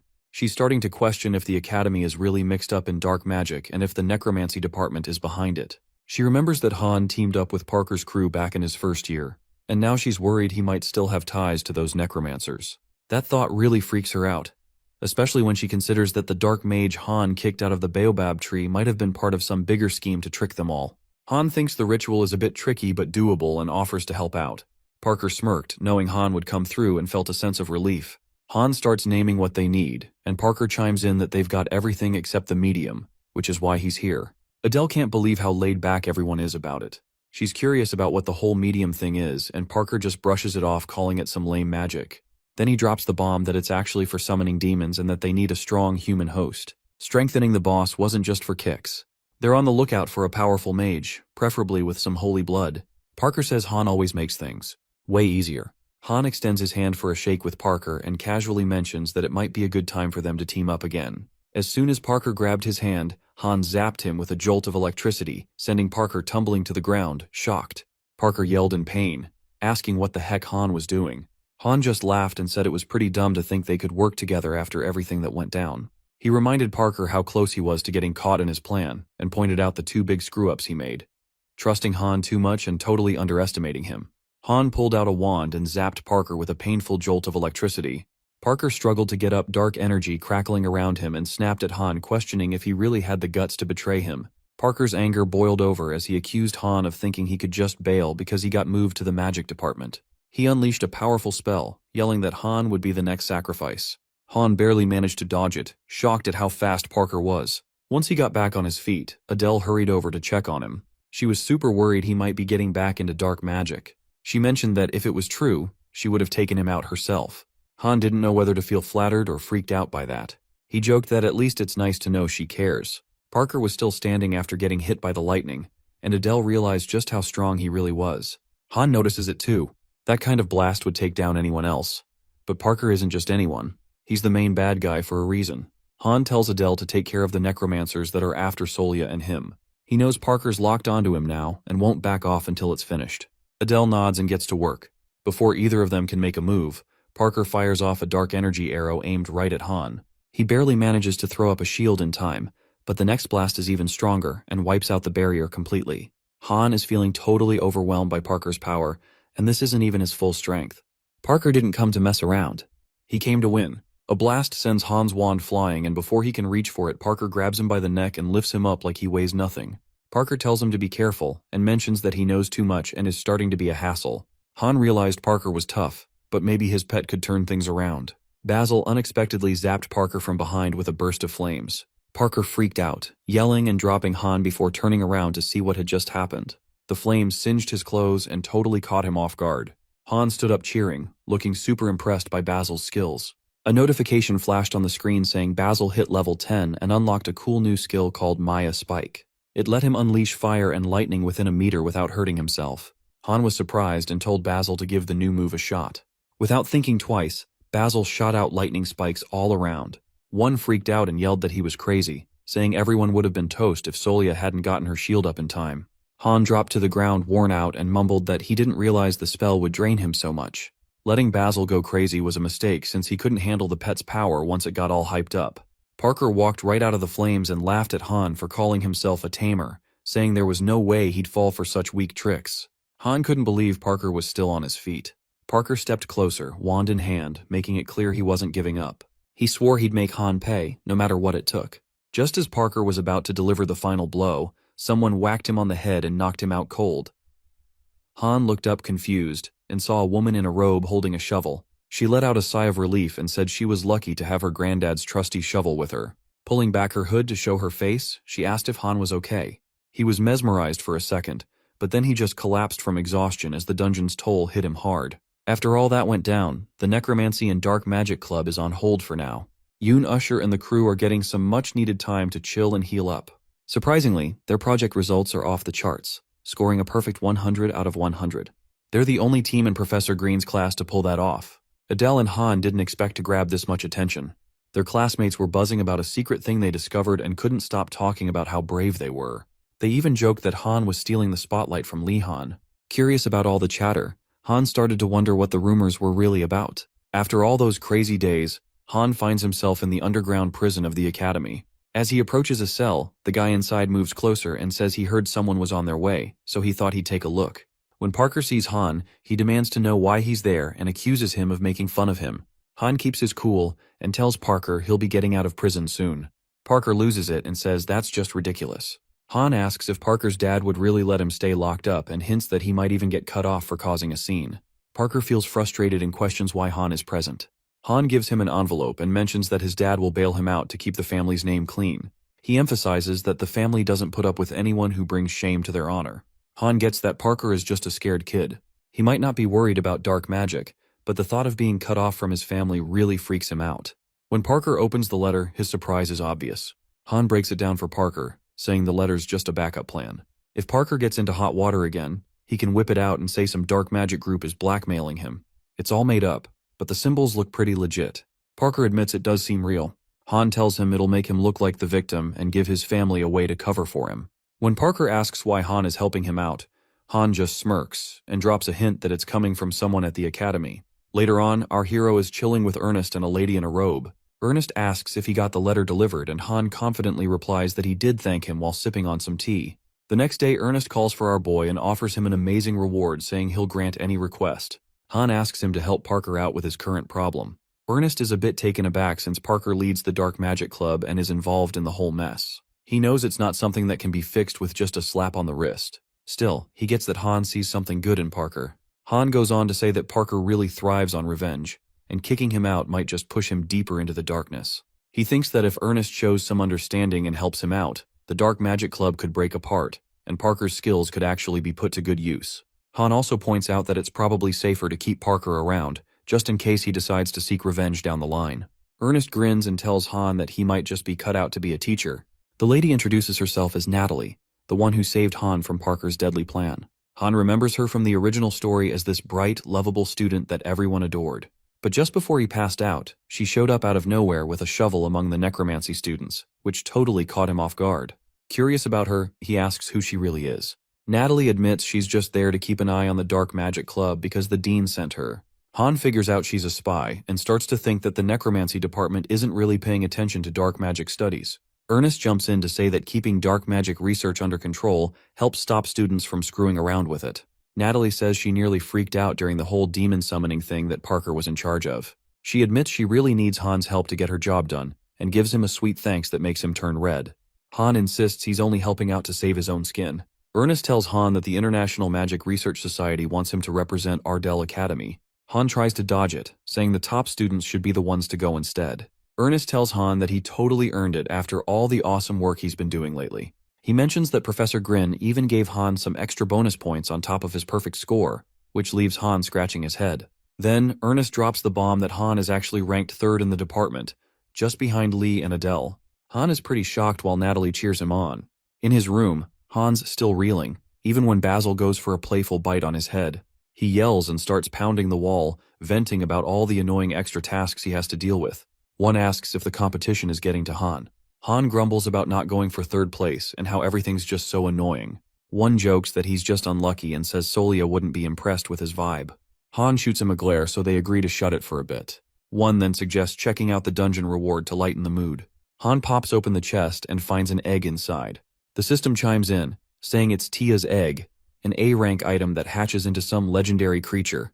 Han totally freaks out since it's another reptile. One laughs and jokes that Han's a natural tamer, which makes Han snap at them to just shut up. The Magic Research Conference in the San Empire is a big deal where skilled magicians from all over come together to swap ideas and learn from each other. The school competitions are super intense, with a lot of pride on the line for both the nation and the schools. On the way to the conference, Han starts feeling dizzy in the carriage. Adele notices and asks if he knows anything about herbalism since it's the second topic. Han totally blanks out and asks what herbalism is. She goes on to explain how important it is and brings up Dean Ernest's push for awards, which makes Han feel even worse. Lee jumps in, saying Han just has to figure out the mixing stuff to get through. He tosses Han a book and tells him to hit the books until they get there. Han rolls his eyes but knows this is just classic Lee. Meanwhile, Adele steps away to grab some drinks. Later, Lee hesitantly mentions the map that Han and Adele spotted in his room the other day. Han recalls grabbing it from a dark mage by the baobab tree, and how Lee noticed it when he dropped by. Lee asks if Han still has the map, and Han replies that he does, explaining it's way too risky to leave it in the dorm. He also remembers how pale Lee looked when he first saw it. The map is linked to a cube, which is a pretty dangerous artifact. Even though the Ardell Empire has a ton of white mages, dark mages are still causing trouble, especially at Soul Academy. That's why Han chooses to go to the event instead of just skipping it. Dark mages are all about collecting cubes, these ancient artifacts that boost dark magic. Even someone who's not very strong can turn into a powerful mage with one of these bad boys, which makes them super dangerous. In the original story, dark mages secretly build a tower to gather all the cubes so they can tap into unlimited magic and ultimately try to destroy the world. The heroes pull off a huge win by taking down the tower and getting the cubes, but it's a rough ride with a lot of key characters biting the dust, which really darkens the story. The first cube pops up in the San Empire, and once they get there, Han and the crew jump right into a bunch of classes and activities, including herbalism. The next couple of days are super busy.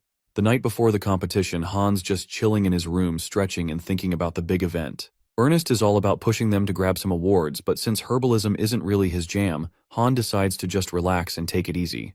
Just as Han is about to doze off, he hears a sound outside his window. He calls out to see who it is and hears Lee laughing, impressed that Han caught on. Han replies that it was tough to ignore all that racket. He opens the window and asks why Lee didn't just come through the door. Lee explained he didn't want to be spotted since there was someone in the hallway. Han asks who's there, and Lee replies it's Casper, a scout mage rocking an invisibility cloak. Han's taken aback and wonders what a guy like Casper is doing here. Lee is a bit unsure but admits he needs a favor. He wants the map, but before he can get into details, Han jumps in guessing it's about the cube. Lee's surprised and asks how Han figured that out.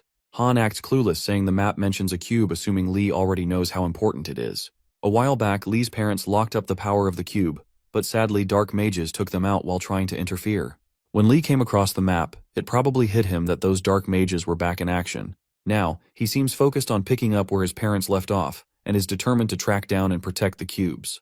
Lee mentions that tomorrow's the last day of the conference and points out that the map says the cube is buried close by. He asks our boy to hand it over, but gets declined. He trusts Lee, but he's not ready to give up the map.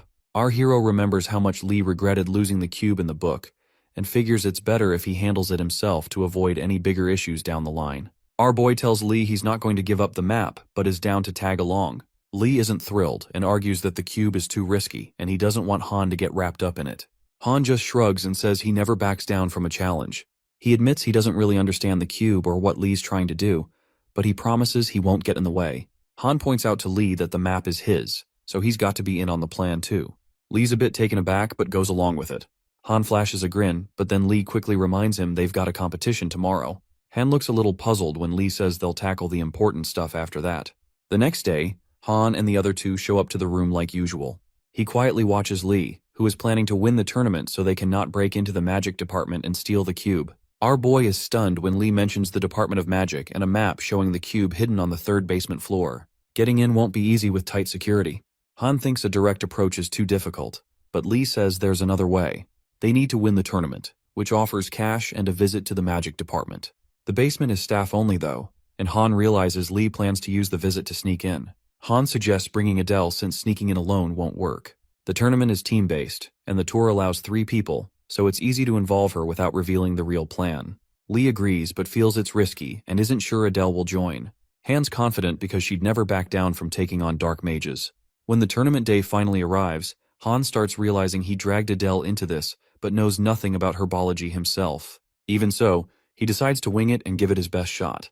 In the competition room, students are excited to see Professor Miller, the herbology master. He explains magic isn't all bad as it can help people, which is what herbology is about.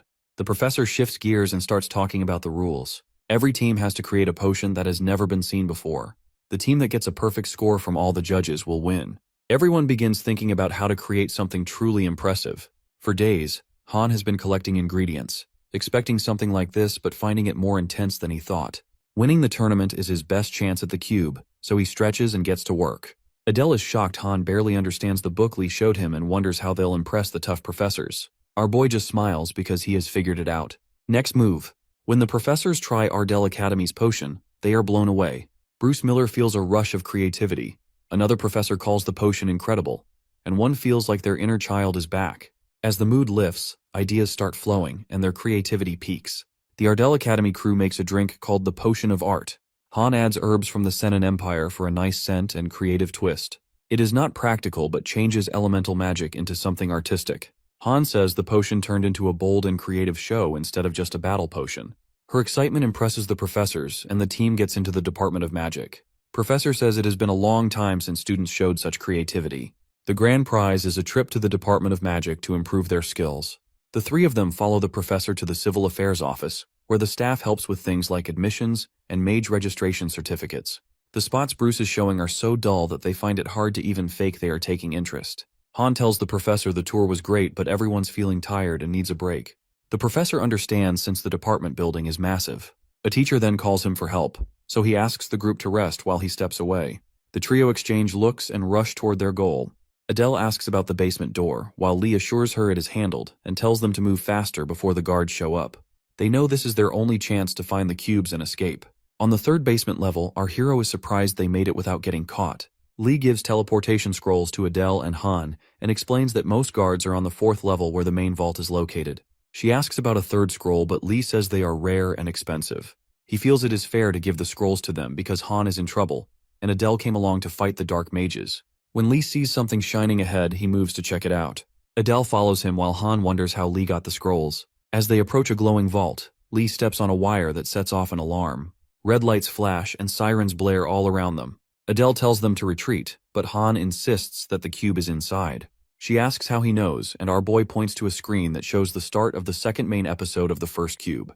He needs to retrieve the sealed cube within 24 hours, or everything will be over for him. Somehow, our boy grabs the cube, but red lights flash and alarms blare, warning of intruders.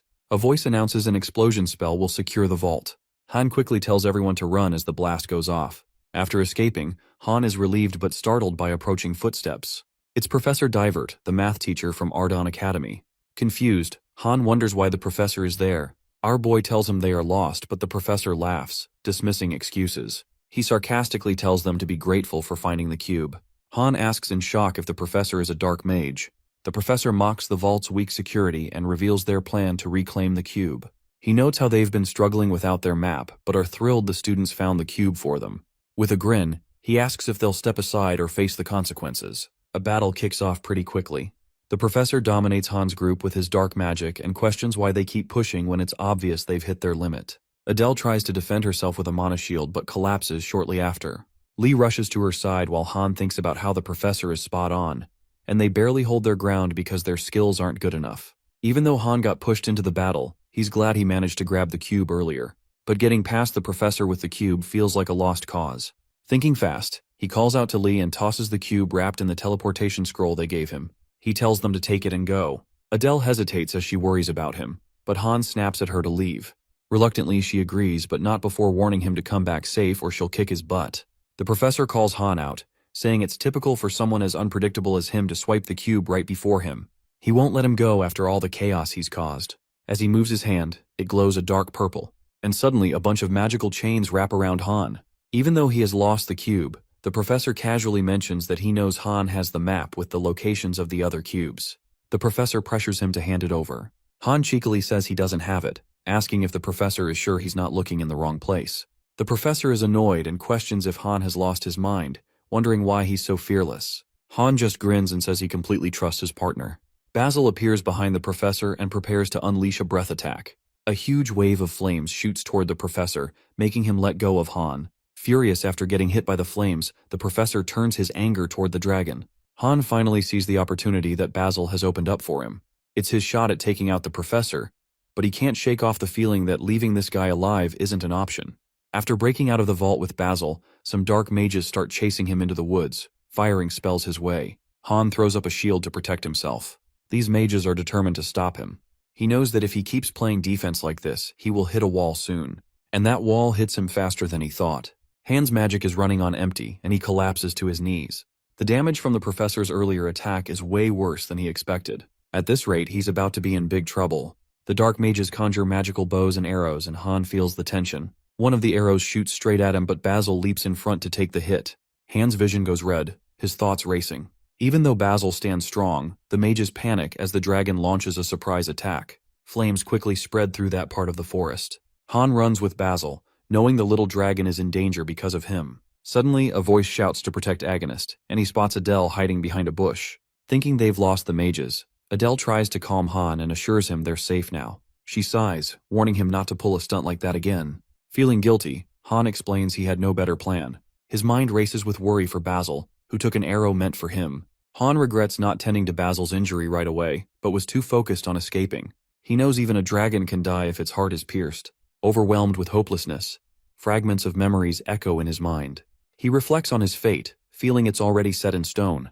If he moves forward, the worst outcome is ruining his reputation. But with Guardians in trouble, things always get complicated. If all hope is lost, he knows he has to prioritize his own survival. Considering how much Basil means to him, Han is ready to do whatever it takes. He asks Adele if she has any of that elixir hanging around, wanting to borrow some. She wonders what he's planning since even the professor couldn't help someone so badly hurt. Han takes the elixir and confidently says he can make it work. The art elixir boosts creativity like crazy, as drinking it lets you whip up something from nothing for a bit. Han downs the elixir, hoping to catch that slim chance he needs. No matter what, he's determined to save Basil. He uses magic to gather a lab coat and a scalpel, declaring that the operation is about to kick off. Han kneels on the ground, using magic to help him perform the surgery. Adele knows red dragons are rare, but there are many other monsters to tame. Our boy looks like he's barely keeping it together, yet he's pushing his magic to save a creature that probably won't make it. Adele wants to stop him because she is scared that if things go sideways, she might lose him too. But when she locks eyes with Han, who is focused and determined, she can't intervene. He manages to pull out the arrowhead, and now he just has to stitch up the wound, which is the last part of the surgery. Han sighs with relief as memories from his past life surface. Despite his experience, being near an operating room always made his hands tremble, and he'd run away if he couldn't grip a scalpel properly. Now, his once shaky hands are steady with confidence. Han announces the operation is done, and Lee is amazed, watching him save a dying dragon without any magic. Adele notes that Basil's breathing has stabilized and the bleeding has stopped, even without healing magic. Han realizes operating on a monster is unusual in this world. He understands their shock since Basil was in critical condition moments ago. He sighs, glad the surgery succeeded, and relieved he won't face criticism for the lack of hygiene as he might have in Korea. Han reminds himself that he's not in Korea anymore, and Basil isn't a dog, but a dragon. He's not the same Hanhei used to be. All these things have come together to create something incredible.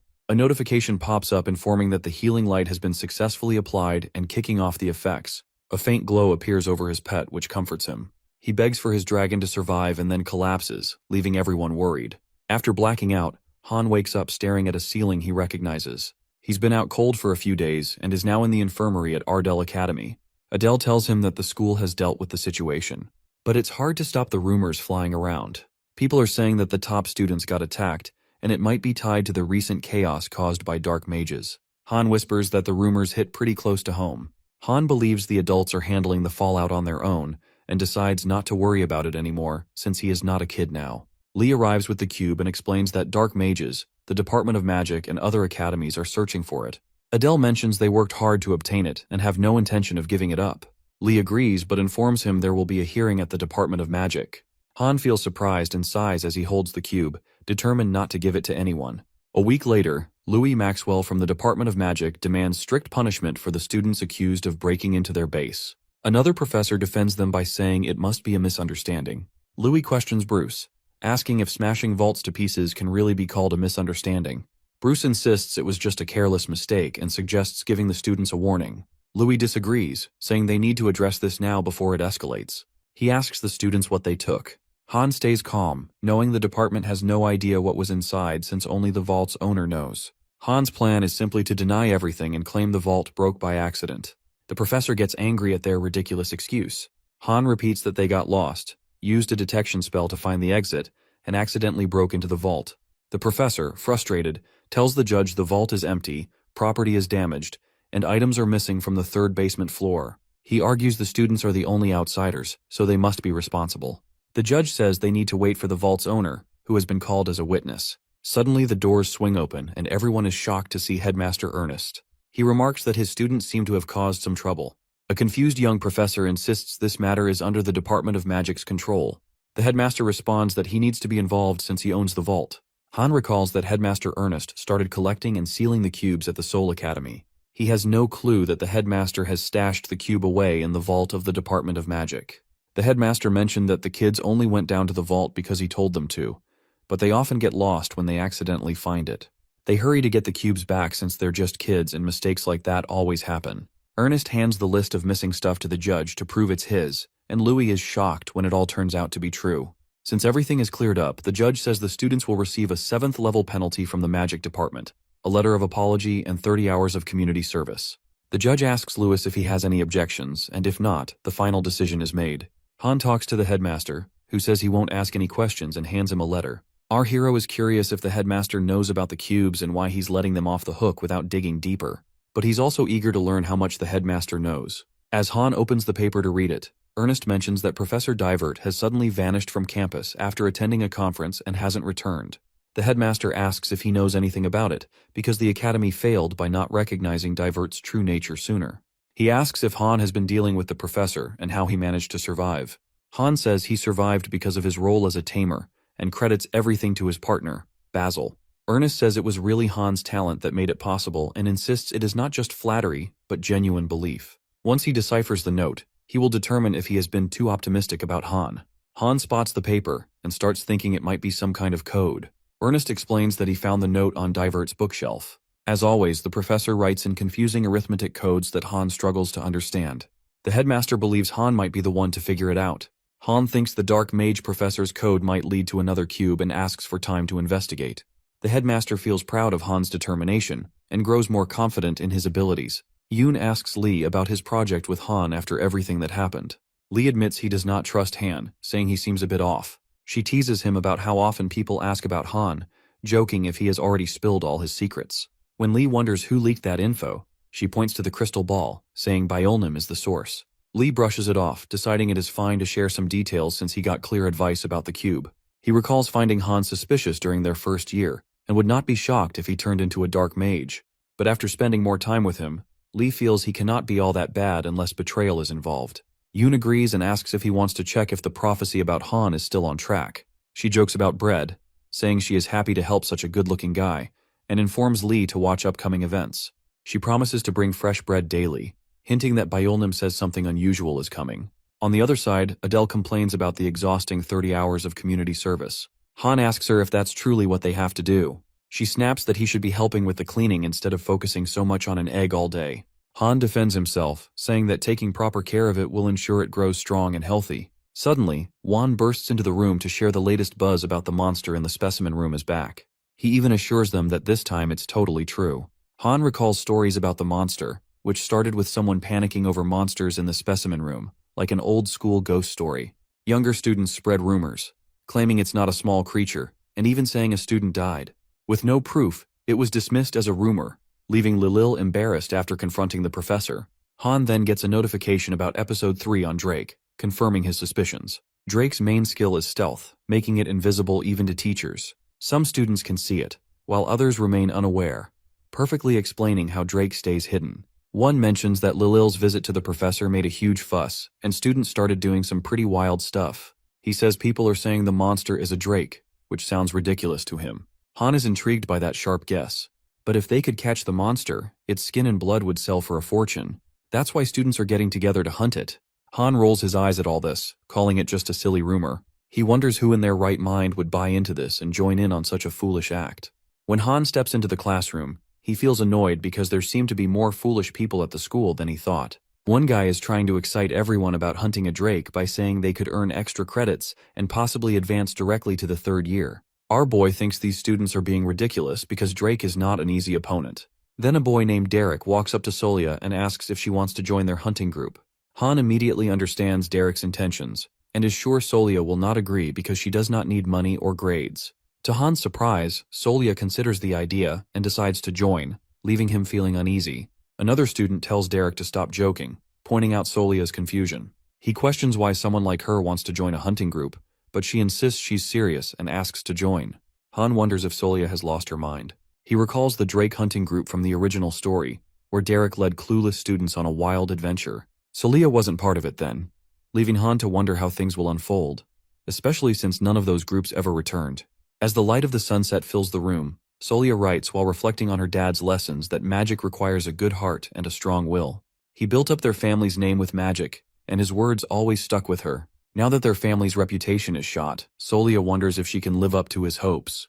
Bringing back the Aranet name relies on her becoming a mage. For the first time, she has lost her top rank to Han. Her hard work no longer feels enough as she starts to doubt her ability to beat him in the final assessments. Her only chance might be joining the Drake subjugation team to earn extra points. Drakes are vulnerable to light and fire, and they're probably hanging out in the dark specimen room. The rest of the team isn't very skilled, so this is her chance to take back her spot as the Mage of Light. Solia is all in to make it happen. Yoon tells Han that there's no way Solia can take down Drake by herself. When Han presses her for more details, she reminds him that her predictions come with a price. He hands her a bag of bread, and she can't help but ask why he's so into Solia. She assumes he might have a crush on her, but Han quickly denies it. He explains that while Solia was once his favorite character in the book, now he only wants to ensure she does not get eliminated too early. Since he knows she can't handle Drake, he starts thinking about what his next move should be. The scene shifts to the battle. Solia casts a light magic barrier just in time, but Drake's wings break through it and create a large hole. She figures that without the barrier, the damage would have been way worse. The team is in a tough spot, and one person suggests they should pull back since two members are already out of commission. Plus, the dark specimen room is giving Drake the upper hand. Although the others argue for retreat, Derek stays firm and insists they have set traps and only need the beast to walk into one.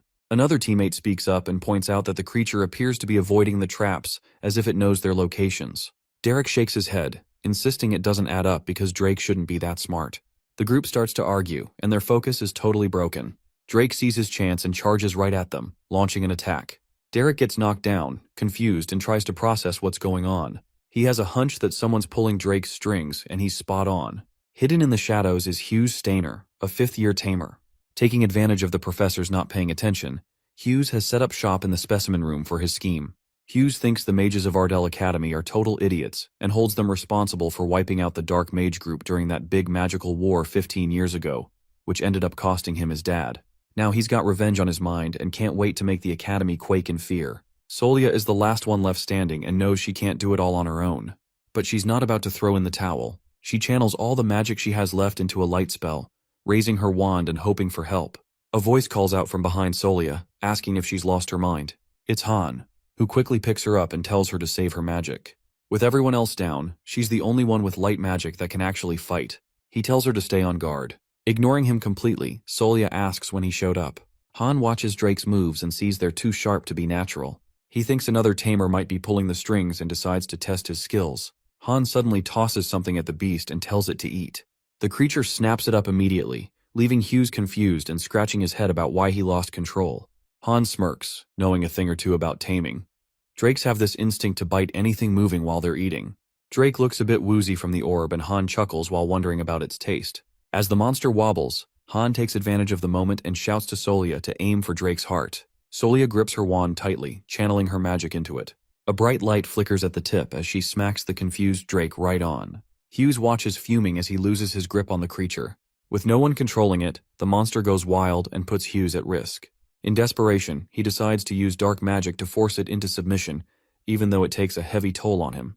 Dark energy surrounds Drake, and suddenly its eyes are glowing red. Solia picks up on the weird vibes, and Han realizes dark magic is at play. He quickly figures out that the Tamer must be a dark mage. Han's feeling frustrated because everything seemed fine until now, but this sudden twist totally throws him off. Out of nowhere, Han gets a notification saying he's unlocked a new ability. The message asks if he wants to activate the Tamer's touch. Han suddenly unlocks this awesome new skill that totally blows his mind as his affinity shoots up. Another message pops up saying Drake already has an owner but could still be tamed. The idea of taking someone else's pet freaks him out a bit, but then a prompt asks if he wants to give it a shot. Han grins because why not and goes for it. Energy surges through him, turning his eye gold like Drake's and forming a connection between them. Solia is totally shocked, trying to figure out why Drake is acting so chill all of a sudden. She asks Han if he's the one who got the beast to behave. He grins and says that taming reptiles seems to be his new thing. Hughes can't believe his eyes when he sees his pet being tamed by someone else. After all the hard work he put into it, he's livid and shoots out some dark magic from his hand. Drake suddenly lifts its head and Han freaks out, wondering if he's lost control. The beast heads toward Hughes, who starts celebrating like he's the king of the world. Han can't help but wonder how he even managed to tame it in the first place. But out of nowhere, the beast bites Hughes and starts drooling all over him. Han quickly tells the beast to spit Hughes out. After it does, it completely wears out the poor guy who has been overdoing it with the dark magic. In the end, everything calms down. The director arrives after checking out the report and is totally taken aback to find out there's another dark mage causing trouble at the academy. He gives a shout out to Han for stepping up to deal with the people behind the Drake mess and for saving the students' lives. As a nice bonus, Han ends up with a fat sack of cash like you'd expect from a rich family. Back in his room, he starts to think about this new skill he just picked up. It's something he's never seen before in the story. The Tamer's touch lets him temporarily tame a monster during a fight by quickly boosting affinity. But the catch is, he can only tame one monster at a time. Han thinks it's kind of weird that he got this skill instead of Basil, who he thinks would have been a better fit for it. He thinks it would have been cool to test out the skill more on Drake, but it was just a one-time thing. Plus, his dragon really doesn't like the new beast. In the end, he decides to give Drake to the professors. With Basil by his side, he comforts his little dragon and tells him he's not turning his back on him. After the battle, Han scores a reward for finishing the third main episode. He's super pumped and can't wait to open this glowing chest, hoping for at least a B-rank prize. To his surprise, he ends up with an A-rank spatial bag.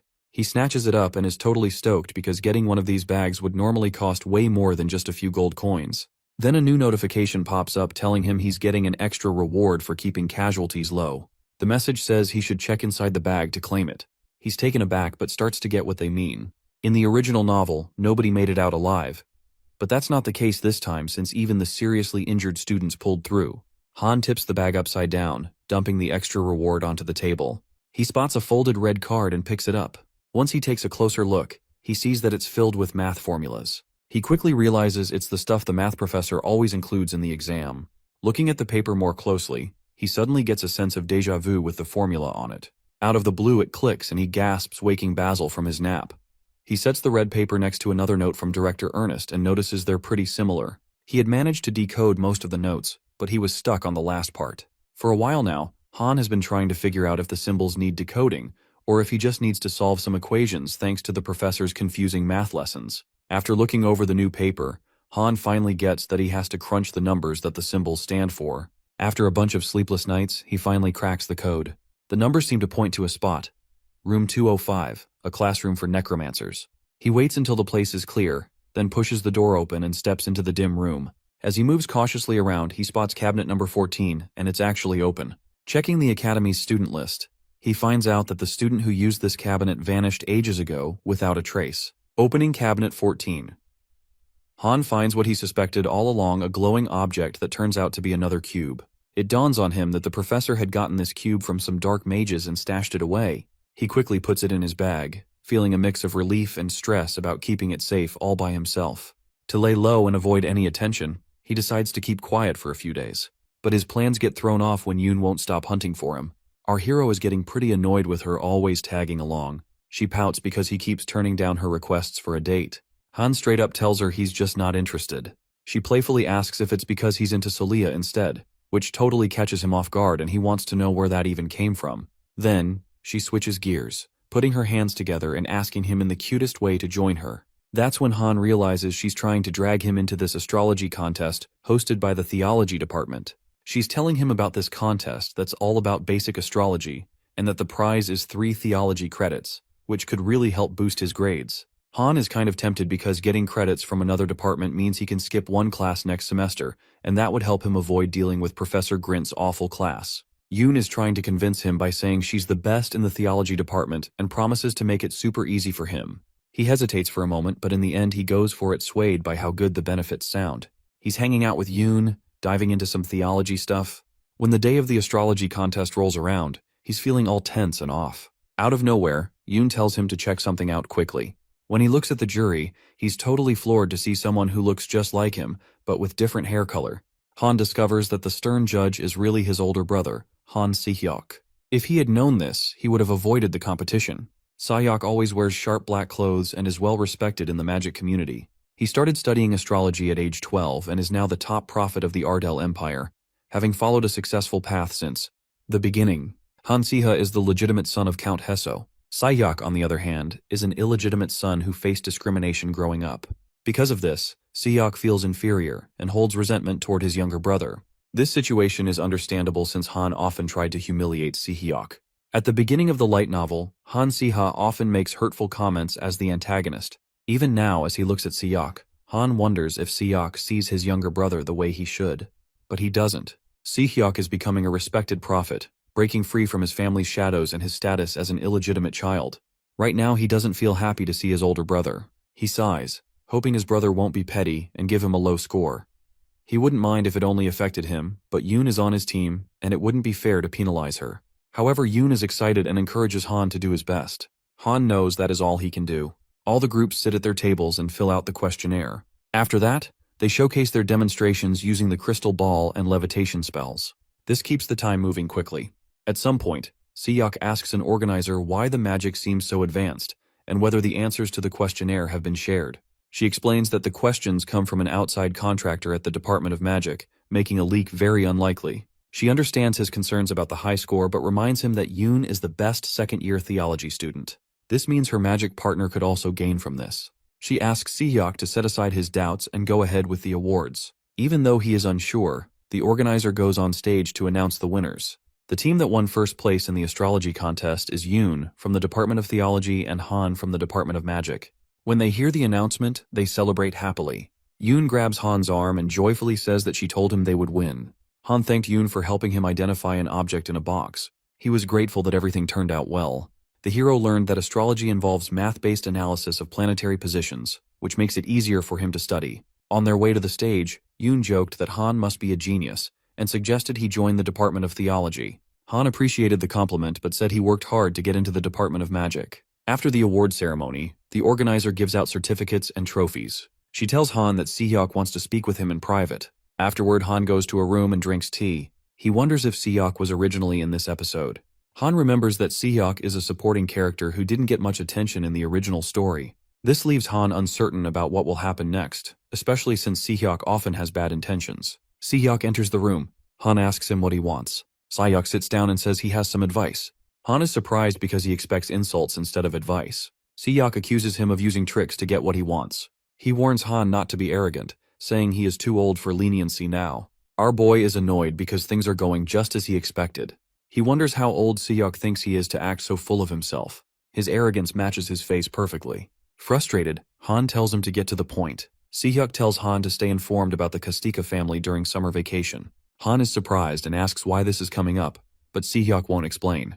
He says Han should follow orders if he is grateful for winning the competition.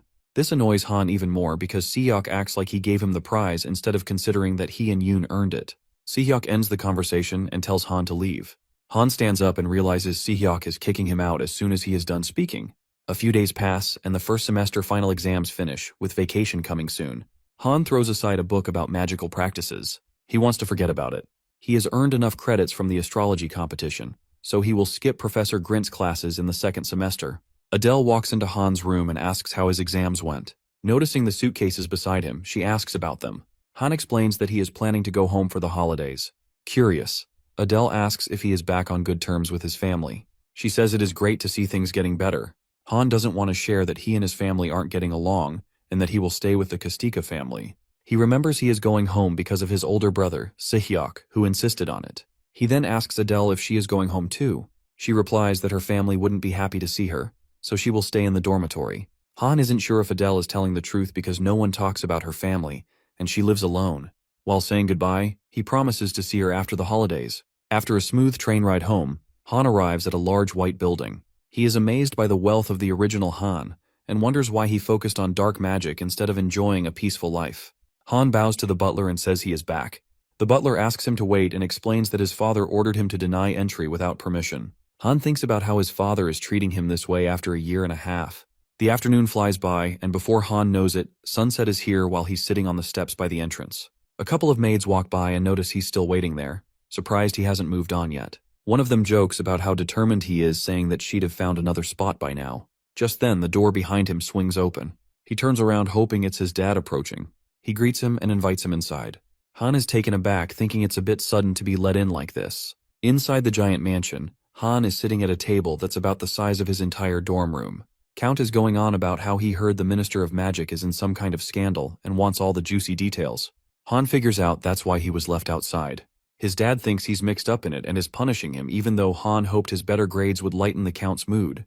But honestly, that's just classic Count behavior. Han thinks it's funny how his dad is always quick to catch the latest gossip but totally clueless about other things, and he can almost guess where the info came from. Han quickly glanced at a servant who flinched in fear. That reaction made him realize that the rumors about him were getting twisted. When Count was shocked by Han's words, Han added with a bit of cheekiness that it made sense for a dad to be curious about why his son stopped by the Ministry of Magic. At that, Count shot him a sharp look and asked if he really thought he could lecture him. Han feels a bit nervous under that intense stare. It's no wonder people call his dad the bloodthirsty Count. Trying not to make things worse, he tells his father he's sorry for letting him down, but explains that he was at an event at the Ministry of Magic. Han shares that he was there representing his school and asks a servant to pass a piece of paper to his dad. Count was visibly shaken as he looked at Han's report card with all those high rankings. He had a feeling it was fake, so he asked Han about it. Han explained that cheating in practical exams was pretty much impossible, and even mentioned that his final results were even better. In a fit of frustration, Count crumpled the paper and called Han a troublemaker who finally showed what he was made of. With tears streaming down his face, he expressed how proud he was, leaving Han completely blindsided. It felt like a dramatic turnaround for Count's character. Suddenly everyone around him, servants who used to overlook Han, started noticing him. Han wasn't just the neglected kid anymore. He had the Count's backing, setting him on the path to a promising future. A couple of days later, Han realized Sehyuk was right. He really should head back to the family estate for the vacation. While sipping tea in the garden, Count asked if there was anything Han wanted to learn. Han mentioned he was interested in horseback riding, so Count had a servant get 10 horses ready. When Count asked if Han needed anything else, he asked for some finely crushed high-quality gemstones. Han knows it's almost time for the Terra egg to hatch, so he gets the food ready just right. After tweaking the temperature, he wraps everything up perfectly. With all the prep done, the hatching should go smoothly. While hanging out with the egg, he thinks about how it's rated A grade. Terras might not be the best fighters, but they're amazing for getting around and become super loyal once you tame them. On the flip side, they're trickier to tame than dragons. Han finds out it takes about 1 or 2 weeks to train a freshly hatched Terra, and if you don't train them, they can cause a lot of chaos. As Han reads, he notices the egg starting to tremble and worries as it starts shaking more violently. Suddenly, it cracks open and there's an explosion that fills the room with smoke. Han waves the smoke away while holding his wand, confused about how he ended up with a Class A monster. Through the haze, he spots a baby Terra crying and floating in the air. Han unleashes a golden spell to stop the Terra from making a run for it. The moment it hatches, the little monster is ready to bolt. Even with the magic holding it back, it cries louder than Count did when he caught sight of Han's grades. Exhausted, Han slumps on the floor and realizes just how strong a newborn monster can be. If this Patera breaks free, it could create total mayhem. Normally, Han can tame most monsters with his magic skills, but this Terra is giving him the cold shoulder right from the start. Han figured it was better to calm the jittery Terra with a hypnosis spell instead of a sleep spell. He aimed his wand and let the spell fly. Slowly, the creature started to relax and Han was relieved it worked. He held onto the calmer Terra and tried to build trust by making it feel safe. Han taps into his past experiences to calmly pet the Terra and help it chill out. He knows it's going to take some time, so he spends the whole week working on taming it. With summer vacation giving him plenty of free time, he really dedicates himself to the task. When he finally pulls it off, everyone is blown away. His roommate can't believe it and says it's insane since even the pro tamers usually only handle 3 monsters. Yet here is Han with 2 tamed already, including the tricky Patera. Han tells his roommate to chill out and points out that they're actually there for something else. Standing in front of this huge sphere, his roommate suddenly remembers they're about to sign up for their classes. Even though they're just there to sign up for classes, one can't keep his excitement to himself and has to share the news. Han is all for it, so one hands him a well-organized class schedule. Han gives a thumbs up while Wan winks and wishes him good luck. It just so happens there's a big crowd at the registration spot. At Ardell Academy, course sign-ups happen at a specific time and place known as the Magic Center. To register, you needed to find a spot with a special magical circle. You had to draw your own circle to log in and complete the entire process. The tricky part was that the magic centers moved around a lot. The day before, our hero got a voice message reminding her about the registration. It said that different centers had various strengths of magical flow, and suggested meeting at a place with a strong flow that a senior recommended. This race to find the best magical flow is pretty much like trying to snag a decent Wi-Fi signal these days. When Han shows up at the spot, he quickly realizes that the magical flow is actually really strong. The whole process of course registration this semester makes sense now because everyone is trying to avoid Professor Grint. Standing next to Han, Wan tells him there are just 10 seconds left until the Magic Center opens. A countdown begins, and just as it hits 0, all the other students receive a notification. The Magic Center for course registration is live. Everyone starts clicking away to get to the registration page and scrambling to find the classes they want. Han rolls his eyes as he watches students fumble with course selection. After 6 years at the academy, he knows exactly which classes to grab and finishes up super fast. Once he wraps up his schedule, Wan admits he kinda panicked and ended up with Professor Grint's classes. He asks Han how he pulled it off so smoothly. Han grins and says he snagged all the best courses. Wan is clearly impressed and calls it the ideal schedule. Curious, he asks if Han practiced for this, and Han smirks, saying his years in a gaming cafe totally prepared him for it. One starts to worry about Han's response, feeling totally confused by his vague words, and asks him to clarify. Even after the crazy course registration event, the story just won't give Han a break. As soon as he gets back to the academy, he gets a notification letting him know it's time to kick off the 4th main episode. This episode is all about the necromancy dorm. The clock keeps ticking until the dark mages are defeated, and if you win, you get the staff of Ardell. There's no room for failure here. Han remembers that the whole mess started when some students from the necromancy department got messed up by dark mages and ended up summoning skeletons on campus. What was supposed to happen in 2 years got moved up because the dark mages just couldn't get it right before. In the original story, this event caused many casualties, which made Han tense when he first read about it. Thankfully, his knowledge of divine magic from his theology studies helps, and with a group of heroes who have that savior complex vibe backing him up, they manage to sort things out easily. The 4th main episode wraps up quickly, and Han scores the staff of Ardell. It's a solid staff with a unique aura that lets the user cast multiple spells at the same time. People really seem to let their guard down at the worst times. When Han checked his class info, he was totally shocked to find out that his basic flight skills professor was Grint Butler. After all the effort he put into avoiding this guy, now he's stuck in his class. Frustrated, Han just moans and throws his hands up while Wan chimes in saying he looks completely lost again. Time flies, and before you know it, the students are on trains heading to camp. This camp is a classic event for second years at Ardell Academy, where they head out of the Ardell Empire with their seniors. The whole camp is all about survival training. This year's camp is happening at Keisha Plains, which is a really green and chill spot. Han can't help but sigh when they're dropped off in the mountains for survival training. It totally feels like he's on some YouTube survival show. As he's hauling his luggage, he hears the announcement telling everyone to gather up after getting off the bus. The professors mention that this setup is meant to help students mix from different classes, but honestly, it hardly ever works out. Second-year students have to tackle missions while the seniors keep an eye on how they're doing. They can rack up bonus points for their grades, so there's no way to blow off the program. But it also gives seniors a chance to make life tough for the juniors. One senior Kasan, who's in his third year, tells everyone to stand up and warns them to move fast if they don't want their grades to drop. He says the juniors are totally unprepared and reminds them that it's the usual deal for them to get blankets and survival kits ready for the seniors. Adele is really confused and asks how they're supposed to get by without their food kits. Kasan loses his cool and yells at her to shut it, saying this is just how things worked back in his day. He calls her out for being disrespectful to an elder, claiming that kind of attitude just isn't cool. Kasan pointed at the students in front of him and ordered them to hand over all their food and anything useful from their backpacks.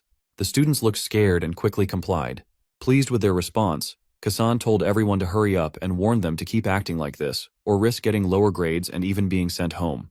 Han stood there not doing anything and feeling annoyed. Kasan noticed him and asked if Han was refusing to follow orders and if he thought third-year students were a joke. Han grins and says he does, but adds that he doesn't mean it quite like that.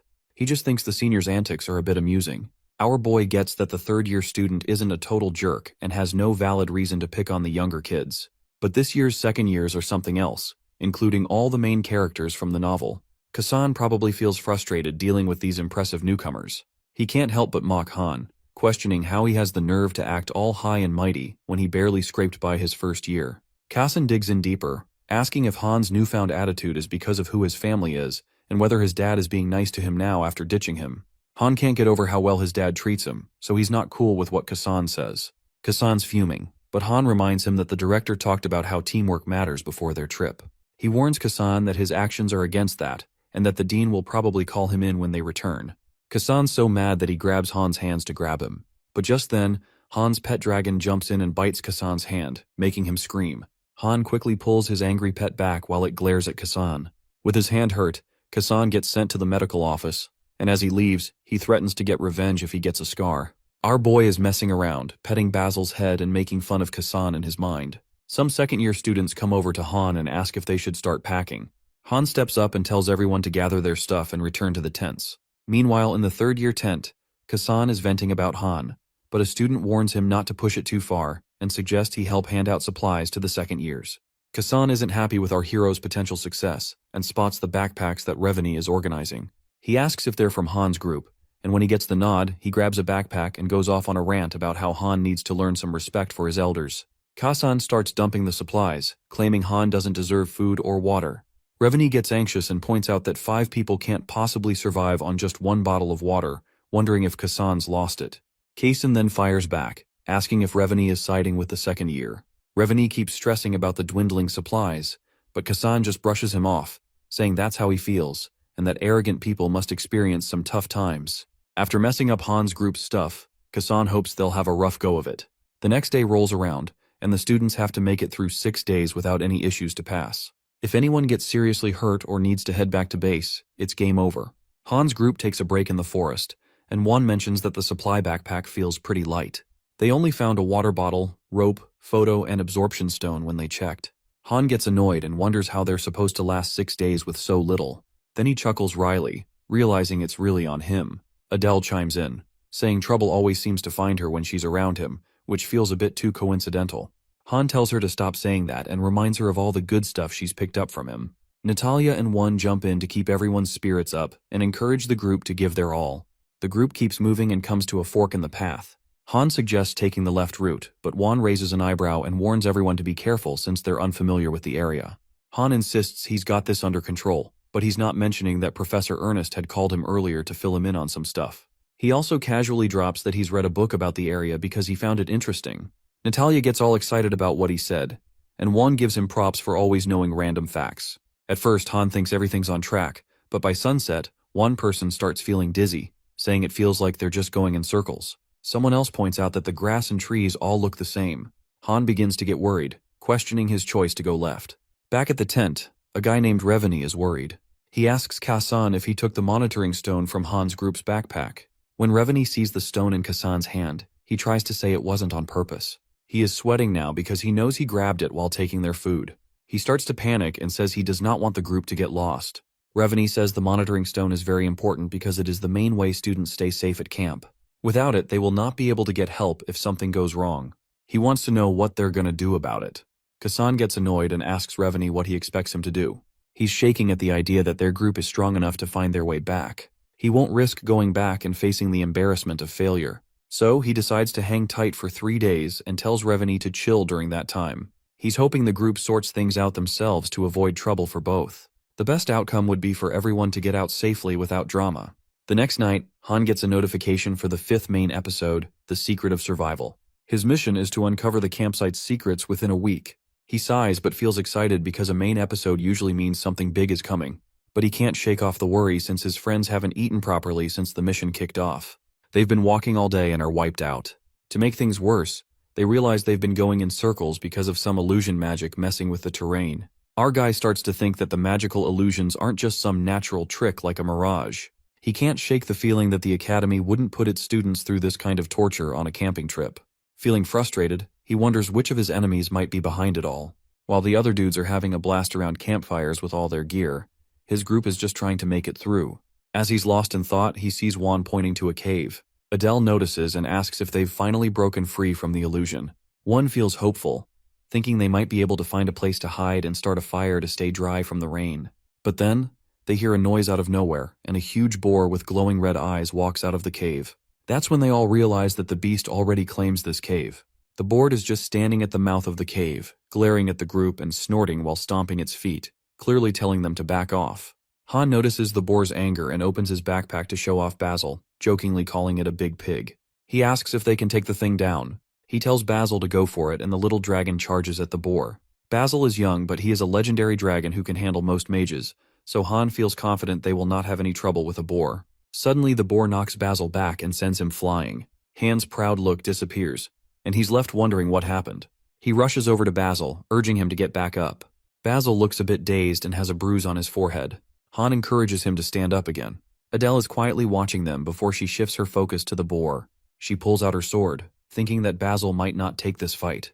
Adele jumps in to take on the board from above. Her sword glimmers in the moonlight as she targets the beast's heart. She goes for the hit, but the blade bounces off its tough skin. Realizing something's off, she pulls back and figures out the beast must be magically boosted.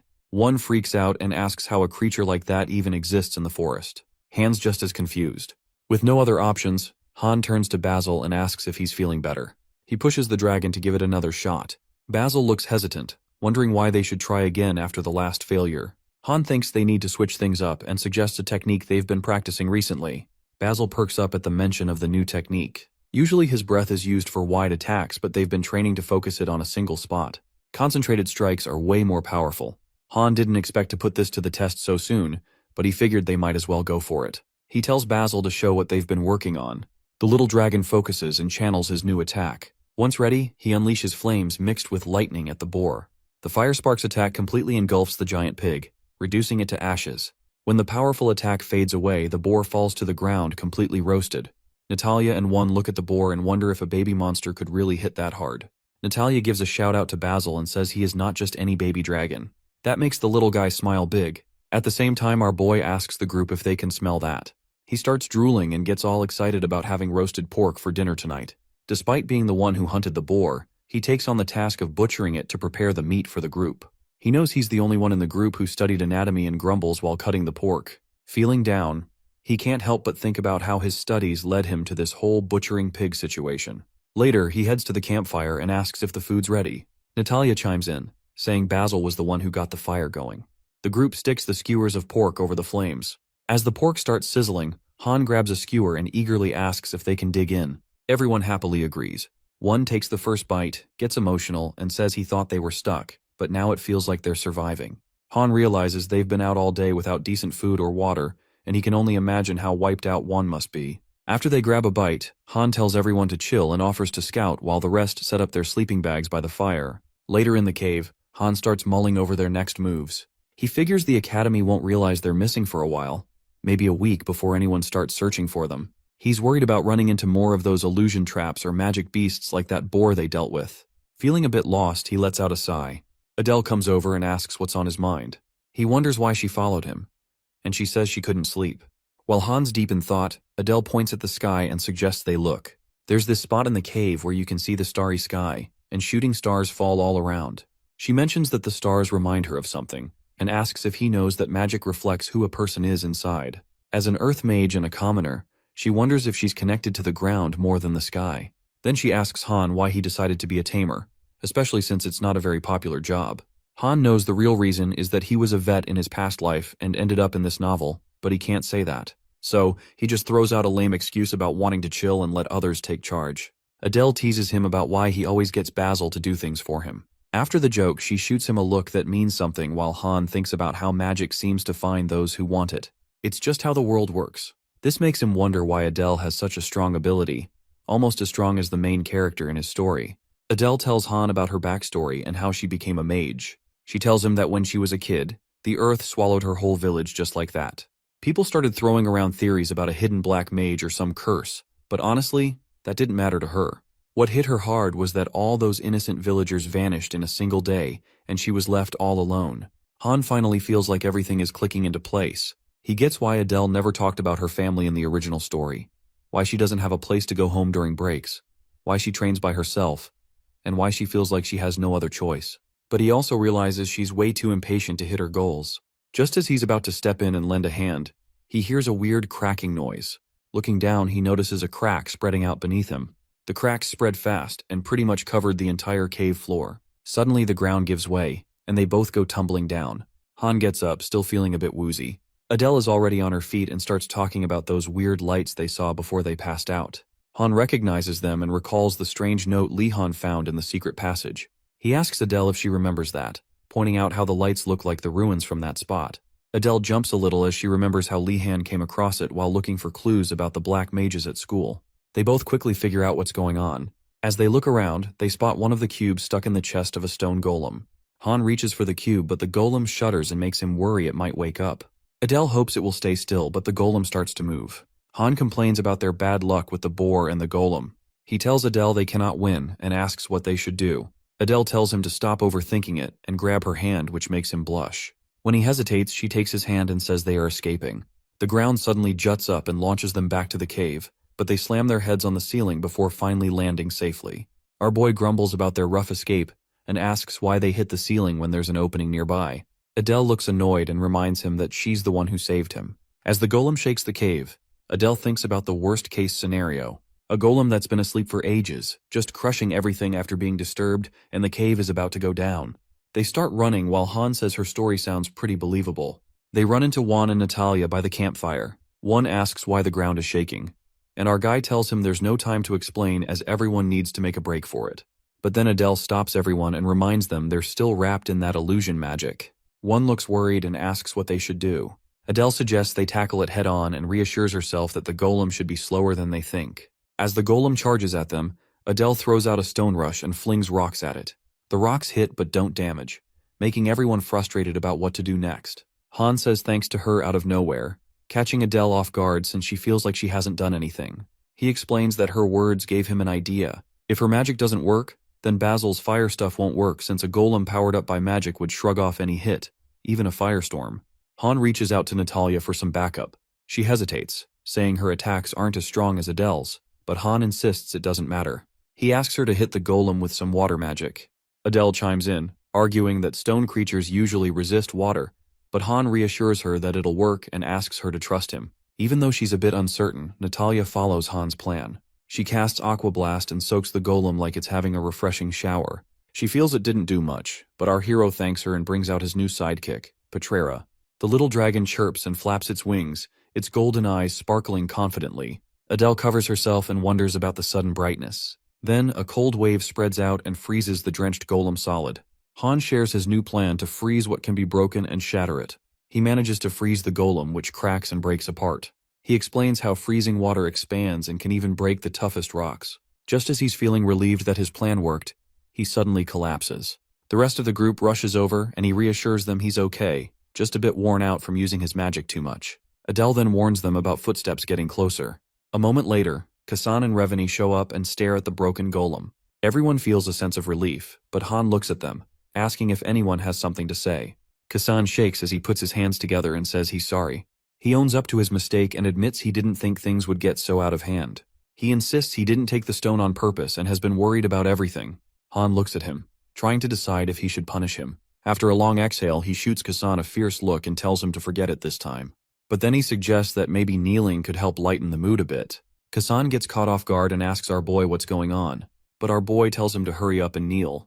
Kasan reluctantly goes down on his knees and gives a half-hearted apology, admitting he messed up. Meanwhile, the Academy sends an emergency evacuation order with only a week left. The magic used to defeat the golem draws everyone's attention in the forest. Fortunately, everyone is safe, although the senior student may face consequences. Han considers investigating the sudden appearance of the wild boar and the golem, but is uncertain about how deep to delve into the matter. He pulls out the cube and shows it to Lee, who already knows about it and gives a nod to our boy for his hard work. According to the original story, the third cube shouldn't be where it is right now. It should actually be with the Black Wizards. Han recalls how it once belonged to them and was kept secret in the forest. Suddenly, the illusion magic, wild boar, and golem make sense. Lee notices strange energy in the forest and asks about illusion magic. Adele agrees, feeling something off. Lee remarks that such magic can't be cast from far away.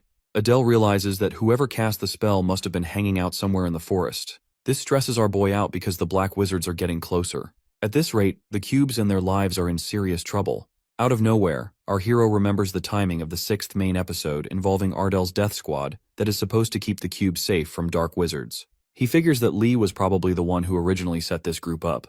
The problem with this episode is that the cubes are inevitably stolen by Archend, a mid-boss character. Archend is skilled in detection, theft, and pickpocketing. Being a master pickpocket means that no matter how many cubes they stash away, he can snatch them up quickly. With this new cube added to the mix, they have way more than they dealt for. It's just a matter of time before Archend makes his move. Han thinks it's time to wrap things up and Lee agrees, mentioning that Han probably needs some downtime. As he checks the status screen for the mission, he realizes he needs to bring 5 more people along. He definitely wants to take Lee, Adele, and Solia. Then he thinks about Natalia, who was the group's brains before, and Woon, who's always in Lee's corner. But for some reason, Yoon pops into his mind first. In the original story, Yoon doesn't find out about the cubes until at least 2 years later. But after spending time with her in dungeons and tournaments, he discovers she's brilliant. She's always at the top of her class in theology, and the professors keep an eye on her. He considers Seymour, who has a bad attitude and an unclear role in the group. Since our boy helped him escape the prison and revive the Dark Magic Club, he hasn't caused any trouble and is just waiting for Han's signal. Seymour had a lot of potential originally, but our hero can't take any chances with betrayal right now. He feels uneasy about assembling a team that strays from the original story, but knows he must prepare for a different outcome to survive. Han aims to identify people's skills early, involve them in the main story, and help them grow, potentially leading to a different outcome than the original. He's determined to trust his soul and organize the team. He also decides to conduct an experiment and heads to the Rocky Mountains. He entrusts the cube management to Lee, who impresses him by setting strong traps and barriers in isolated areas. Han finally finds the cubes safely folded away in the cave. After going through many struggles and close calls, he catches 3 of them. In the original story, the Dark Mages had 5 cubes to absorb magical energy. He knows this because he's read the book. These cubes give power, but they also take something. In the original tale, Lee gives up his sight to use the cubes in the final showdown. But our hero isn't planning to go that route. He finds exploring other uses for the cubes interesting, which are crucial to the story as everyone desires them. They may hold more significance than just being magic power batteries. So, our boy decides to try to tame the cube. It sounds kinda crazy, but he figured out why not. Taming is about communication, and he wants to chat with the cube. He tries talking to the cube but doesn't get anywhere. After trying several times, our boy realizes it's not working. But his pride as a tamer keeps him from giving up.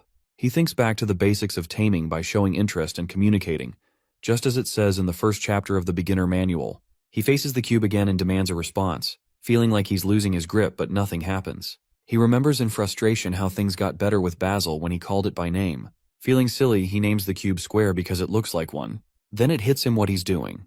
But out of nowhere, a notification says the cube's affinity has increased. Our boy is left shocked, wondering if this is for real. More notifications keep coming about the rising affinity, and he's confused about why this rock is suddenly answering him back. A notification on Han's screen asking if he wants to tame Squarey. He's totally stunned and quickly says yes. Then, another message tells him that Squarey has no thoughts and is just an inanimate object with 100 magic points plus a special transference ability. Our boy can't believe Squarey has 100 magic points, which is way more than Basil's 70. It hits him why sorcerers are so obsessed with cubes.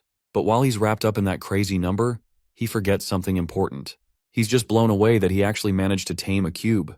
From that point forward, the secret project to tame cubes begins, and the first cube named Squarey is under control in no time.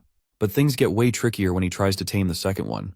The second cube's affinity increases very slowly, and this makes it frustrating. But he knows he cannot complain.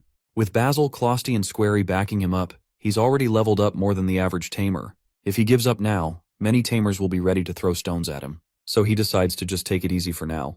The second cube is the cube of void, and once he starts taming it, he discovers that each cube has its own special skill. This one can create space by consuming magic, which is way cooler than just being a magic amplifier. Taming Squarey first was definitely the right move. He figures he'll keep the cube close to boost its affinity. With all the chaos from that follower's faction and the risk of stolen stuff, having at least one cube with him feels safer. Han's attention shifts to Basil, who unlocked a polymorphism that lets him change forms. But Basil can only change his color instead of changing into something cool. It makes him think his ability might not be that impressive. Then Basil shows he can only squeeze his jawline a bit. Han is left scratching his head, wondering how this is considered polymorphic when a dragon can only switch colors. It hits him that Basil can only make minor changes. He wonders if polymorph actually covers other stuff too. Since he'll be carrying the cube around, it'd be annoying if it stands out too much. So he asks Basil to give it a shot. Basil is totally taken aback when he sees it but quickly turns it into a round ball, and that's how the second cube ended up being called Roundy. From that point onward, convincing everyone to join the Vanguard becomes tricky, and Yoon is the most difficult person to persuade. Han figures she'd be an easy sell since she's a good person, and has a solid connection with Lee. But then she starts rambling about creepy prophecies and how she doesn't want to stick around him, making the whole thing a drag. In the end, she comes around and decides to join anyway. As for Seymour, he's on board as expected, and seems he's looking to make up for his past with the Vanguard's help. With that, Han wraps up the 6th main episode without any major hiccups. As time rolls on, autumn comes around. One day, our boy is chilling with a book when Natalia comes over and is curious about what he's up to. She's got this adorable kitten in her arms. After he explains he's reading a library book, he's totally caught off guard by the sight of the little fur ball. Natalia tells him she found the kitten shivering in the rain by her place, and couldn't leave it there because it reminded her of Basil. Han's confused about how a kitten can remind her of Basil since they're not even the same kind of animal. He starts thinking that maybe the idea of pets doesn't really click because cats and hatchlings seem to be grouped together in their world. Natalia is surprised to see the kitten nestling up to Han, especially since it took her days to get the little guy to warm up to her. Noticing the book in his lap, Natalia asks if she's interrupting and what he's reading. He says it's just something fun, not school stuff. He picked it up to learn more about artifacts since he'll be working with cubes. Natalia asks if he's into that stuff, commenting that it looks pretty complicated. Han agrees that it's kind of tough to understand. She offers to help and points to a section about broom classification. She explains how to make brooms for everyday use in competitions. Our boy is impressed by her knowledge. Natalia beams at the compliment, mentioning that her dad helped her make a broom. Our hero can't believe how close an expert is to him. Natalia mentions that the stuff in the earlier sections isn't too tough to make since they're just basic artifacts. She points out items like a dagger with a cool effect and a pricey potion. When she flips to the next page, Han gets on edge. That page has a description of a cube, but it doesn't have a name. He can't shake the thought that even if Natalia knows her artifacts, she probably doesn't know about cubes. Natalia mentions the cubes in the book, and Han is surprised that she knows about them. He instantly regrets asking because he realizes that not many students are familiar with them. She tells him she knows about cubes and wants to know how he knows about them, given that they're rare. Han flips the question back to her, asking how she knows. That's when Natalia drops the bomb, as her grandfather was the one who originally made the cubes. Han is totally caught off guard when Natalia mentions that her grandpa created the cube. After she shares what she knows, she asks how he learned about the cubes. He's torn about whether to spill the truth. He remembers that Natalia usually means well and tends to help out the main character, even if she's not directly involved in the main plot. It makes him think she probably won't misuse the cube. But he realizes he can't just hold back and needs more information about it. So he figures he should just come clean. He tells Natalia he actually has a cube. Her reaction is pure shock. She explains that her grandpa warned her the cubes were stolen and being used somewhere, and he told her to keep that down low. She's curious about how Han ended up with one of them. Han realizes that keeping the cube a secret from Natalia isn't a good idea. He figures it's better to bring her in on it, even if it means bending the rules about how many players there should be. He asks Natalia if she can share what she knows, telling her that dark mages are trying to grab the cube. She's totally on board and ready to help out. Natalia spills a bunch of details about the cube. She tells him it was originally made to generate power, and her grandfather had this cool idea to build a magic-powered train to replace the old steam engines. Han thinks the crazy advancements in science and technology around here come from the limits of magic and what it can't do. Magic-powered trains are one of those things that magic just can't pull off. Natalia talks about how pulling a heavy train takes a ton of magic, which makes it pretty much impossible. That's when her grandfather came up with this cool artifact with endless magic packed into a small core. Her family, the Wallows, has been making artifacts for ages. Her grandfather even traveled all over the continent to find the power source he had in mind. Eventually, he found a mineral that fit all the requirements. He ground these luminous stones with condensed magic to create just one cube. When he combined these stones, they showed some pretty unique abilities. Han thinks that each cube has its own special powers. When Natalia asks how he knows that, he can't spill the beans about taming the cube. He just plays it off and says it's a guess. Natalia mentions that the cubes should be controlled with some added rules and powers, but she's not fully in the loop since she didn't make them. She points out there's always a cost when they put rituals into any artifact. Even the smallest artifacts come with limits and demand a high price from whoever uses them. Han remembers the Cube of Souls, which can bring people back to life, but at the cost of the user's life. It hits him that the cubes were initially meant to be power sources, but that's changed. Sometimes inventions take unexpected paths such as Nobel's dynamite, which was meant to be a safe explosive, but ended up as a weapon of mass destruction. The same has happened with the cubes, twisted by the greed of mages. Han feels lucky to have learned so much about the cube. He thinks about how different things could have been if Natalia hadn't chatted with him on that bench, or if Yun-Ha hadn't stumbled upon that book about artifacts. He wouldn't have had a clue. As Han strolls through the academy hall, Yun suddenly calls out to him when she spots the kitten in his arms. She jokes about whether it's a tiger or some other creature he's managed to tame. Our hero laughs it off and explains that it's just a regular cat. He tells her that Natalia found the abandoned kitten in the rain and has been caring for it, but it seems to have bonded with him. So Natalia asked him to watch it for a day. Yoon mentions how busy Natalia has been with her assignments. Our hero adds that just because he's a tamer doesn't mean he's a natural with animals, even though he's pretty good at it. When Yoon asks if she can hold the kitten, our boy teases that Yoon's loud personality might win over the cat just as she has tamed him. Once the kitten is in Yoon's arms, it quickly warms up to her. She laughs and asks if Han has managed to totally tame it. He feels embarrassed and tells her to cut it out with laughter.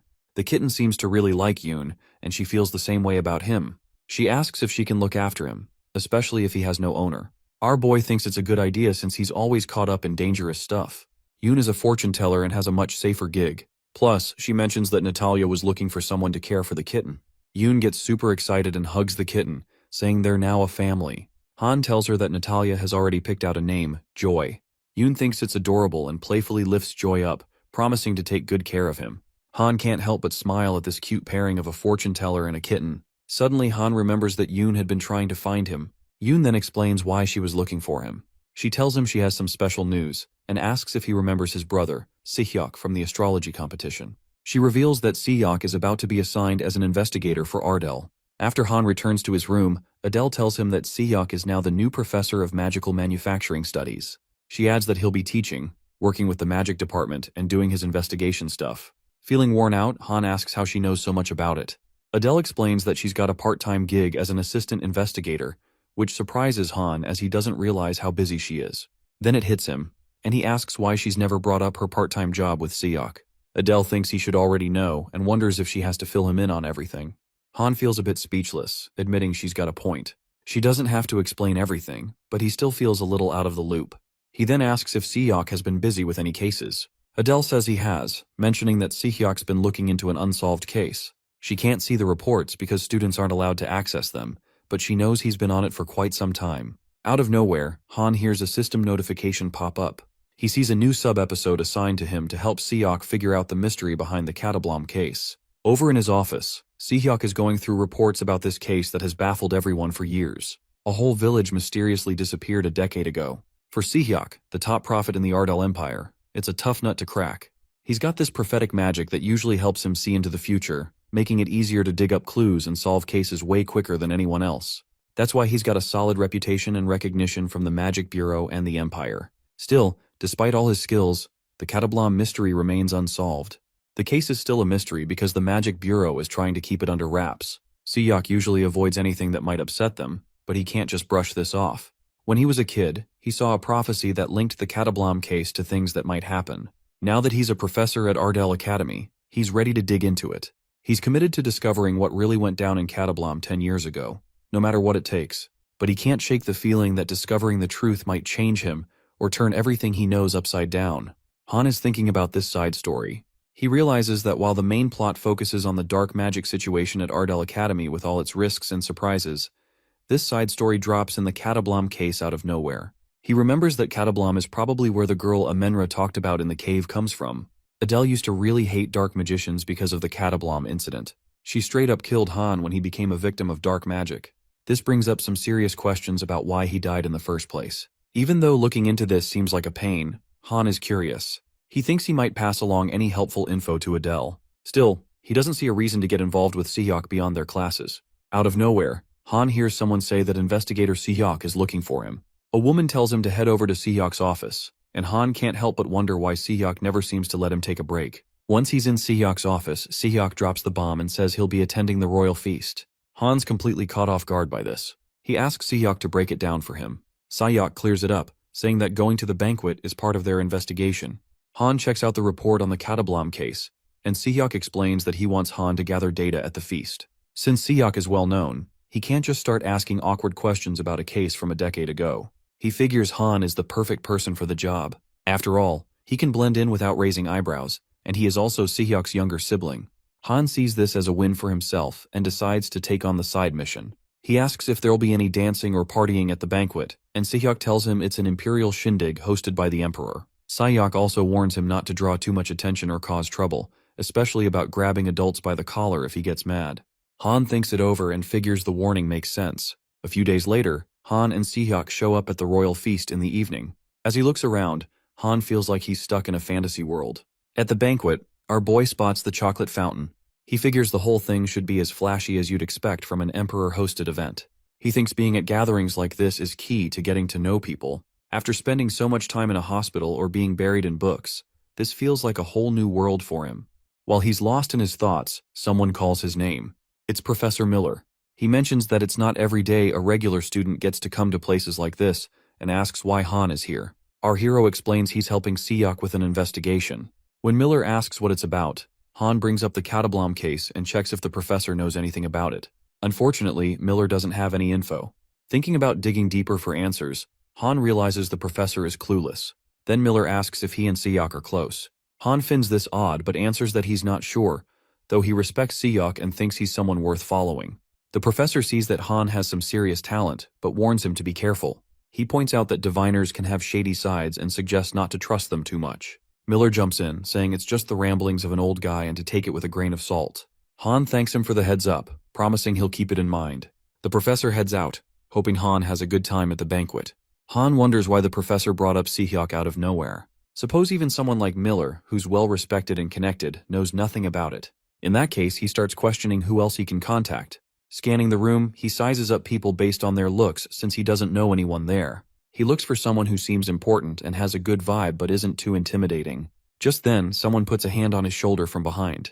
A young woman chimes in, saying that a place like this isn't much fun when flying solo. She notices that Han looks lost and asks why he's alone here. Han realizes she seems important and isn't giving off bad vibes. He's taken aback when she calls him by name and wonders how she knows who he is. The woman asks if he's Count's son while mentioning he probably doesn't remember her face. Our hero figures she might be a friend of his dad's, and it turns out he's right. She comments on how much he's grown up and asks if he came with his brother. It strikes him as strange since most people don't know Sehyok is his brother. But hey, it makes sense if she's known them since they were kids. Our boy mentions he's here to help his brother with some investigation. The woman tells him not to waste a fun party on serious stuff and asks what kind of investigation he's involved in. He brings up the Catablom case. Instantly her smile fades and makes the vibe tense. She looks thrown off and he can tell something's up. He asks her again if she knows anything about it. She replies with a hint of sarcasm that it's funny he's the one asking, even if no one else is clued in. Han picks up on her tone and expressions, feeling sure she knows something. But she sticks to her story, saying she doesn't know anything. Then she shifts gears and asks if she can throw a question back at him. She asks whether the Empire would choose to save 1,000 uneducated commoners or him, a guy who hasn't even graduated yet. Han is confused about why she's even asking that. She turns the question around, asking if taking him out could save 1,000 regular folks and who the Empire would pick. Han thinks it over and figures they'd go for saving the 1,000. After all, those people could farm, trade, or even fight. So it makes sense to save them. He starts to wonder if his value matches up to 1,000 lives. The woman confidently jumps in and says he's short on that. Han feels a bit irritated hearing that from someone he barely knows. He throws it back at her, asking what she thinks her worth is. She boldly says that the Empire would still pick her, even if it came down to 10,000 people. Han is impressed by her confidence. She tells him to let go of the case, saying that focusing on it will not do him any favors in the long run. He can't help but wonder if there's a link between the 1,000 people and the case. He remembers reading in the case report that around 1,000 people died in the Catablom incident. The woman seems to know something about it, as her words and vibe make him think that's true. She says he's not special enough to be saved by over 1,000 regular folks. But honestly, their lives don't mean much either. For the Empire, it's a no-brainer if they can stop dark sorcerers by sacrificing these so-called lower beings. Our boy now understands why Adele is so scared and disgusted by the nobles. They treat human lives like they're nothing. He forgets about this attitude at Ardell Academy, where social status isn't a big deal. The woman tells Han to quit following his lowly brother and focus on his studies. Han finds that pretty gross and isn't shy about it. She looks surprised by his response. He keeps asking what makes her think she can talk so casually about people's lives. A guy shows up in the middle of their chat, looking for her. He grips about how she bailed because the nobles were boring, and how hard he's been searching for her. When he gets closer and starts talking to the woman, Han is thrown off. It hits him that she's the Emperor. She laughs and mentions that Count's son has been quite the entertainer. Han is totally at a loss when he realizes that the woman he's been chatting with is actually the Emperor, because she is the top dog of the Empire. He feels this heavy wave of regret wash over him as he remembers everything he said. He can't believe he actually talked to her that way. She looks at him again and asks if he thinks it's better to save 10,000 citizens or just her by herself. After the banquet, Han and Si-hyuk sat side by side in front of the Emperor. She addresses Han and asks him to advise her whether she should cut off his arm, leg, or head. Despite everything going on, Han keeps his head up and stares right at her without bowing. This just makes her even more curious about Count's kid. But really, Han is scared out of his wits, hoping she won't go after him. In his past life, he worked himself to death, and now he feels like he might end up facing execution. He's even thinking about whether he should just start kneeling and begging for forgiveness. In the original story, Emperor Linnea wasn't that important, but her character in the book was so memorable that it stuck with everyone. She was shown as this unbeatable ruler who'd happily sacrifice thousands just to get what she wanted. In other words, she was a total tyrant and a bit of a madwoman who was ready to kill anyone whenever she had a whim. Han suddenly realizes he's really messed up in front of someone so powerful. Just as he is about to speak and call her His Majesty, Si-hyuk cuts him off. He starts apologizing and says Han is still just a kid. He has no idea what disrespectful thing Han did, but he is begging for another chance. Han cannot believe it because Si-hyuk, who usually cannot stand him, is actually standing up for him this much. Han knows that if Si-hyuk slips up, it could cost him his life.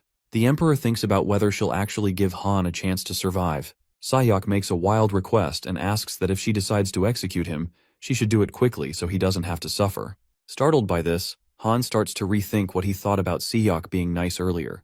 The Emperor bursts out laughing and decides not to kill him, at least not for now. She finds him too entertaining. She orders for an hourglass to be brought over. When it arrives, she flips it and gives Han 3 minutes to convince her why he deserves to live. A wave of anxiety washes over him at this announcement. He checks his neck to make sure it's still attached for at least the next 3 minutes, struggling to come up with a way to talk his way out of this tight spot. Having already messed up in front of the Emperor, he feels completely lost for words. As 2 minutes tick by, Han is still scratching his head in confusion.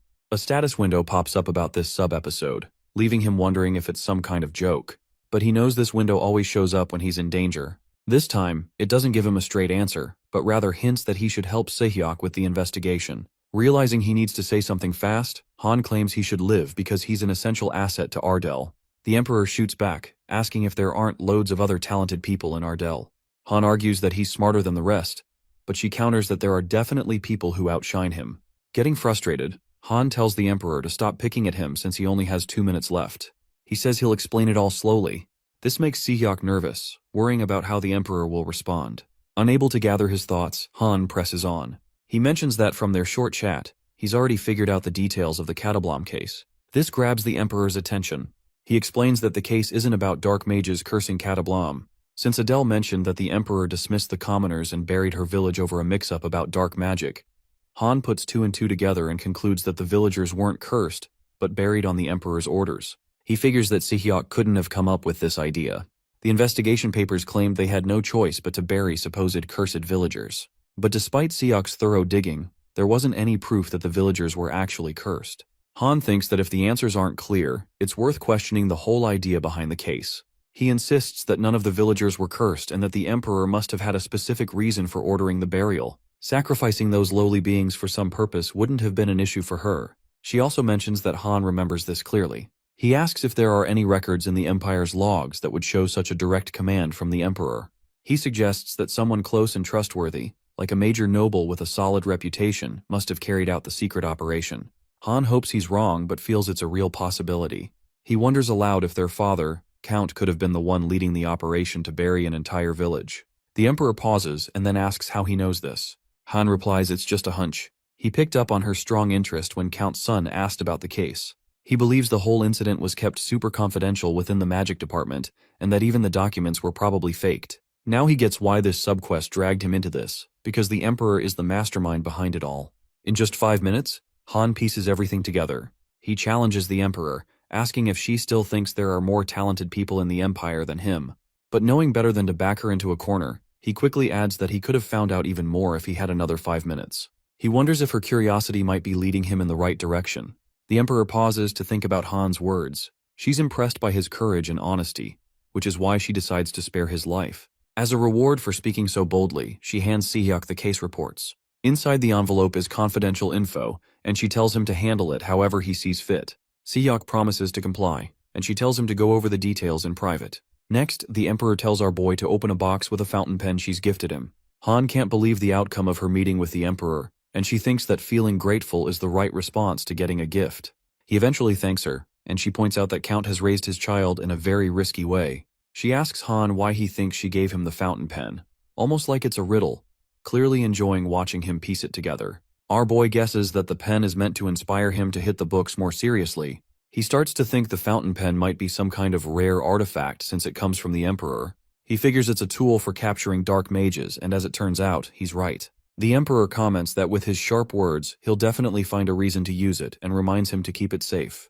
The next day at Count's mansion, he expresses how grateful he is for the praise the Emperor gave his son. He asks Han what went down. Han explains that he just went to the banquet to help with his brother's investigation, but didn't recognize the Emperor and spoke without thinking. Count freaks out, realizing that his son's neck is still attached despite his slip-up, but our boy brushes it off cheerfully. Then he brings up the investigation, realizing Sehyuk is still pursuing it. Count asks if he got any info after meeting with the Emperor, which he did, kind of. Thousands of innocent people ended up dead because of the Emperor's orders, but the details weren't recorded, leaving the case unresolved. Still, Sehyuk believes there's more to uncover. He mentions that there's a truth about the case that only he and the Emperor know. He opens the envelope from the Emperor, recalling her words that there's something important for him to see inside. He feels a bit anxious since the case has been a closely guarded secret for a decade, and the contents look different from the investigation file he's used to. The report states that a dark mage named Nox infiltrated the Catablom area. Nox had a unique ability to remain hidden and disguised himself among the villagers. Since identifying him was difficult, troops were sent under Arcanet's command, but they all perished. Troops deployed under Castika's command also failed. The report suggests that Nox was casting a wide area spell using the villagers as sacrifices. If left unchecked, greater damage would have been inevitable, so the Empire had to make a choice. They chose to bury the 1,000 villagers alive under Count's command to ensure the safety of countless others. Sehyuk is hit with a wave of disgust after learning the whole truth. He feels this revulsion bubbling up but tries to keep a level head about it. At first he thinks there couldn't possibly be any survivors since the whole village was buried. But as he goes through the report, he finds out there were actually 2 survivors. He can't believe it and finds it a shock. One of those survivors is a girl named Adele Stivia. Sehyuk remembers her as his assistant from Ardell Academy, and it all clicks, so now he gets why she became a mage. But this makes things really complicated. She's lost everything, including her home and her family and her parents. He worries about what might happen if she discovers the truth about what went down. He knows he can't let that happen. As he looks for the identity of the other survivor to burn the reports, he spots the name and immediately feels a rush of fear, so he drops the papers. Meanwhile, Count tells Han that he never intends to take part in the Catablom operation. He thought that Nox, being the sly dark mage, could be handled by others. But then a prophecy came out claiming that someone from the village would grow up to kill Count's son. Feeling like he had to step in, Count took charge of the operation and found a crying child who had survived. Terrified that this kid might actually grow up to harm his son, he wiped the child's memory. It was the perfect way to keep an eye on the kid, so he took him in and named him Han Sehyuk and raised him as his own son. Han asks his dad if he regrets what he did. Count says he does, but not for destroying the village or killing innocent people himself. Instead, he regrets not taking out the 2 survivors who could come back to hurt his son later. He calls that his biggest mistake. Our boy can't believe it, wondering how someone could even think that way. Count tells him it doesn't matter if he thinks he's to blame. He'd make the same choice again if he had to. Count really believes it was the right move, but our hero thinks it was the worst. He points out that what seemed like the best choice back then looks terrible now. Count responds that he's not a prophet and didn't know how things would turn out. Then he pulls out a sword from the cabinet and hands it to our boy. The sword is known as the Sword of the Earthwaves, a powerful weapon that reacts to desperation by wreaking havoc on the earth. It's the same sword that ended up burying Catablom. Han is puzzled about why his dad is handing him the sword, since he's not into weapons. Count explains that he needs to take it because there might be a time when he'll really need its power. He also advises Han to steer clear of Si-hyuk and Adele. As our boy gets the sword, he hesitates for a second. He figures Si-hyuk has probably already figured out the truth from the Emperor's documents, and trusts that Count is keeping an eye on things to avoid trouble. But he worries more about Adele. He thinks about having a heart-to-heart with her, but quickly decides against it. Adele is really pushing herself to get stronger, and if she finds out everything is connected to Catablom, she might go for revenge. Our boy realizes he can't tell her that the Empire buried her family. He understands he has to wait until she's ready to face the truth. So, he figures the only choice he has left is to keep lying to her. Once back at Ardell Academy, Han takes the sword to his room. He remembers being warned to keep the sword off the ground to keep its power intact. Even though it's weaker now, it can still take out a whole dorm if he's determined enough. He thinks about how this sword has already been responsible for 1,000 deaths. It makes him wonder why he should bother polishing a weapon that's meant to be shiny and clean when it's already soaked in blood. Out of nowhere, Wan shows up in the room and calls out to Han. He asks if Count figured out what's going on since he got dragged into Kastika's territory, but Han just brushes it off. Wan hands him a note from Adele, which says she misses Basil and wants him to bring the dragon to the dorm that night.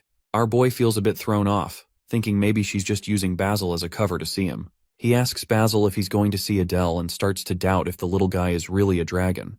Later that evening when they get to the dorm, Adele lights up when she sees Basil. She scoops him up and cuddles him, while our hero thinks she's really only into Basil. As he's about to head out and thinks she's already seen the dragon, Adele stops him. She invites him to go with her to the Cherry Blossom Festival at the village square. Han is left confused, wondering if there are even such festivals in this world. At the festival, they're checking out the gorgeous cherry blossom trees. Adele can't help but comment on how beautiful they are. She says she missed the festival last year because of training but was really looking forward to coming this time. Han asks her if she enjoys this kind of thing, and she flips the question back at him, wondering why she wouldn't. He jokes that she might be the type to pull up trees by their roots. He actually thinks the festival is a good fit for her and finds it pretty cute. But then he gets a bit flustered, thinking about how cute she is, and starts slapping himself, questioning if he's losing it. Adele notices and asks what he's doing. Our boy says if she catches a falling cherry blossom petal, her wish will come true. She gets super excited and starts trying to catch one. He's left wondering how he's supposed to keep a straight face. His mind drifts to how devastated she'd be if she found out that her hometown was wrecked and buried because of his dad. Even though she seems tough, he knows she's actually pretty fragile. If she discovers the truth, she might end up blaming herself for not spotting her enemy sooner. The connection they have now feels like a noose tightening around him. If he'd stayed out of the picture, Adele could have dealt with the bad guy and gotten her revenge without getting tangled up in this mess. But now, it's way too complicated. Adele finally catches a cherry blossom petal and excitedly shows it to our boy. All cheerful, she brings it over and he asks what her wish is. Looking at her, he can't help but think about how different things might have been if the whole Catablom incident hadn't gone down a decade ago. Adele tells him her wish is a secret. Han reflects on how he wouldn't be stuck living so desperately if that event had never happened. Adele asks if he's not going to catch a petal and make a wish. But for our boy, everything feels like it's in ruins. He tries to say something but can't find the right words. Finally, he calls out to Adele and tells her he has something to share. But that's where the season ends.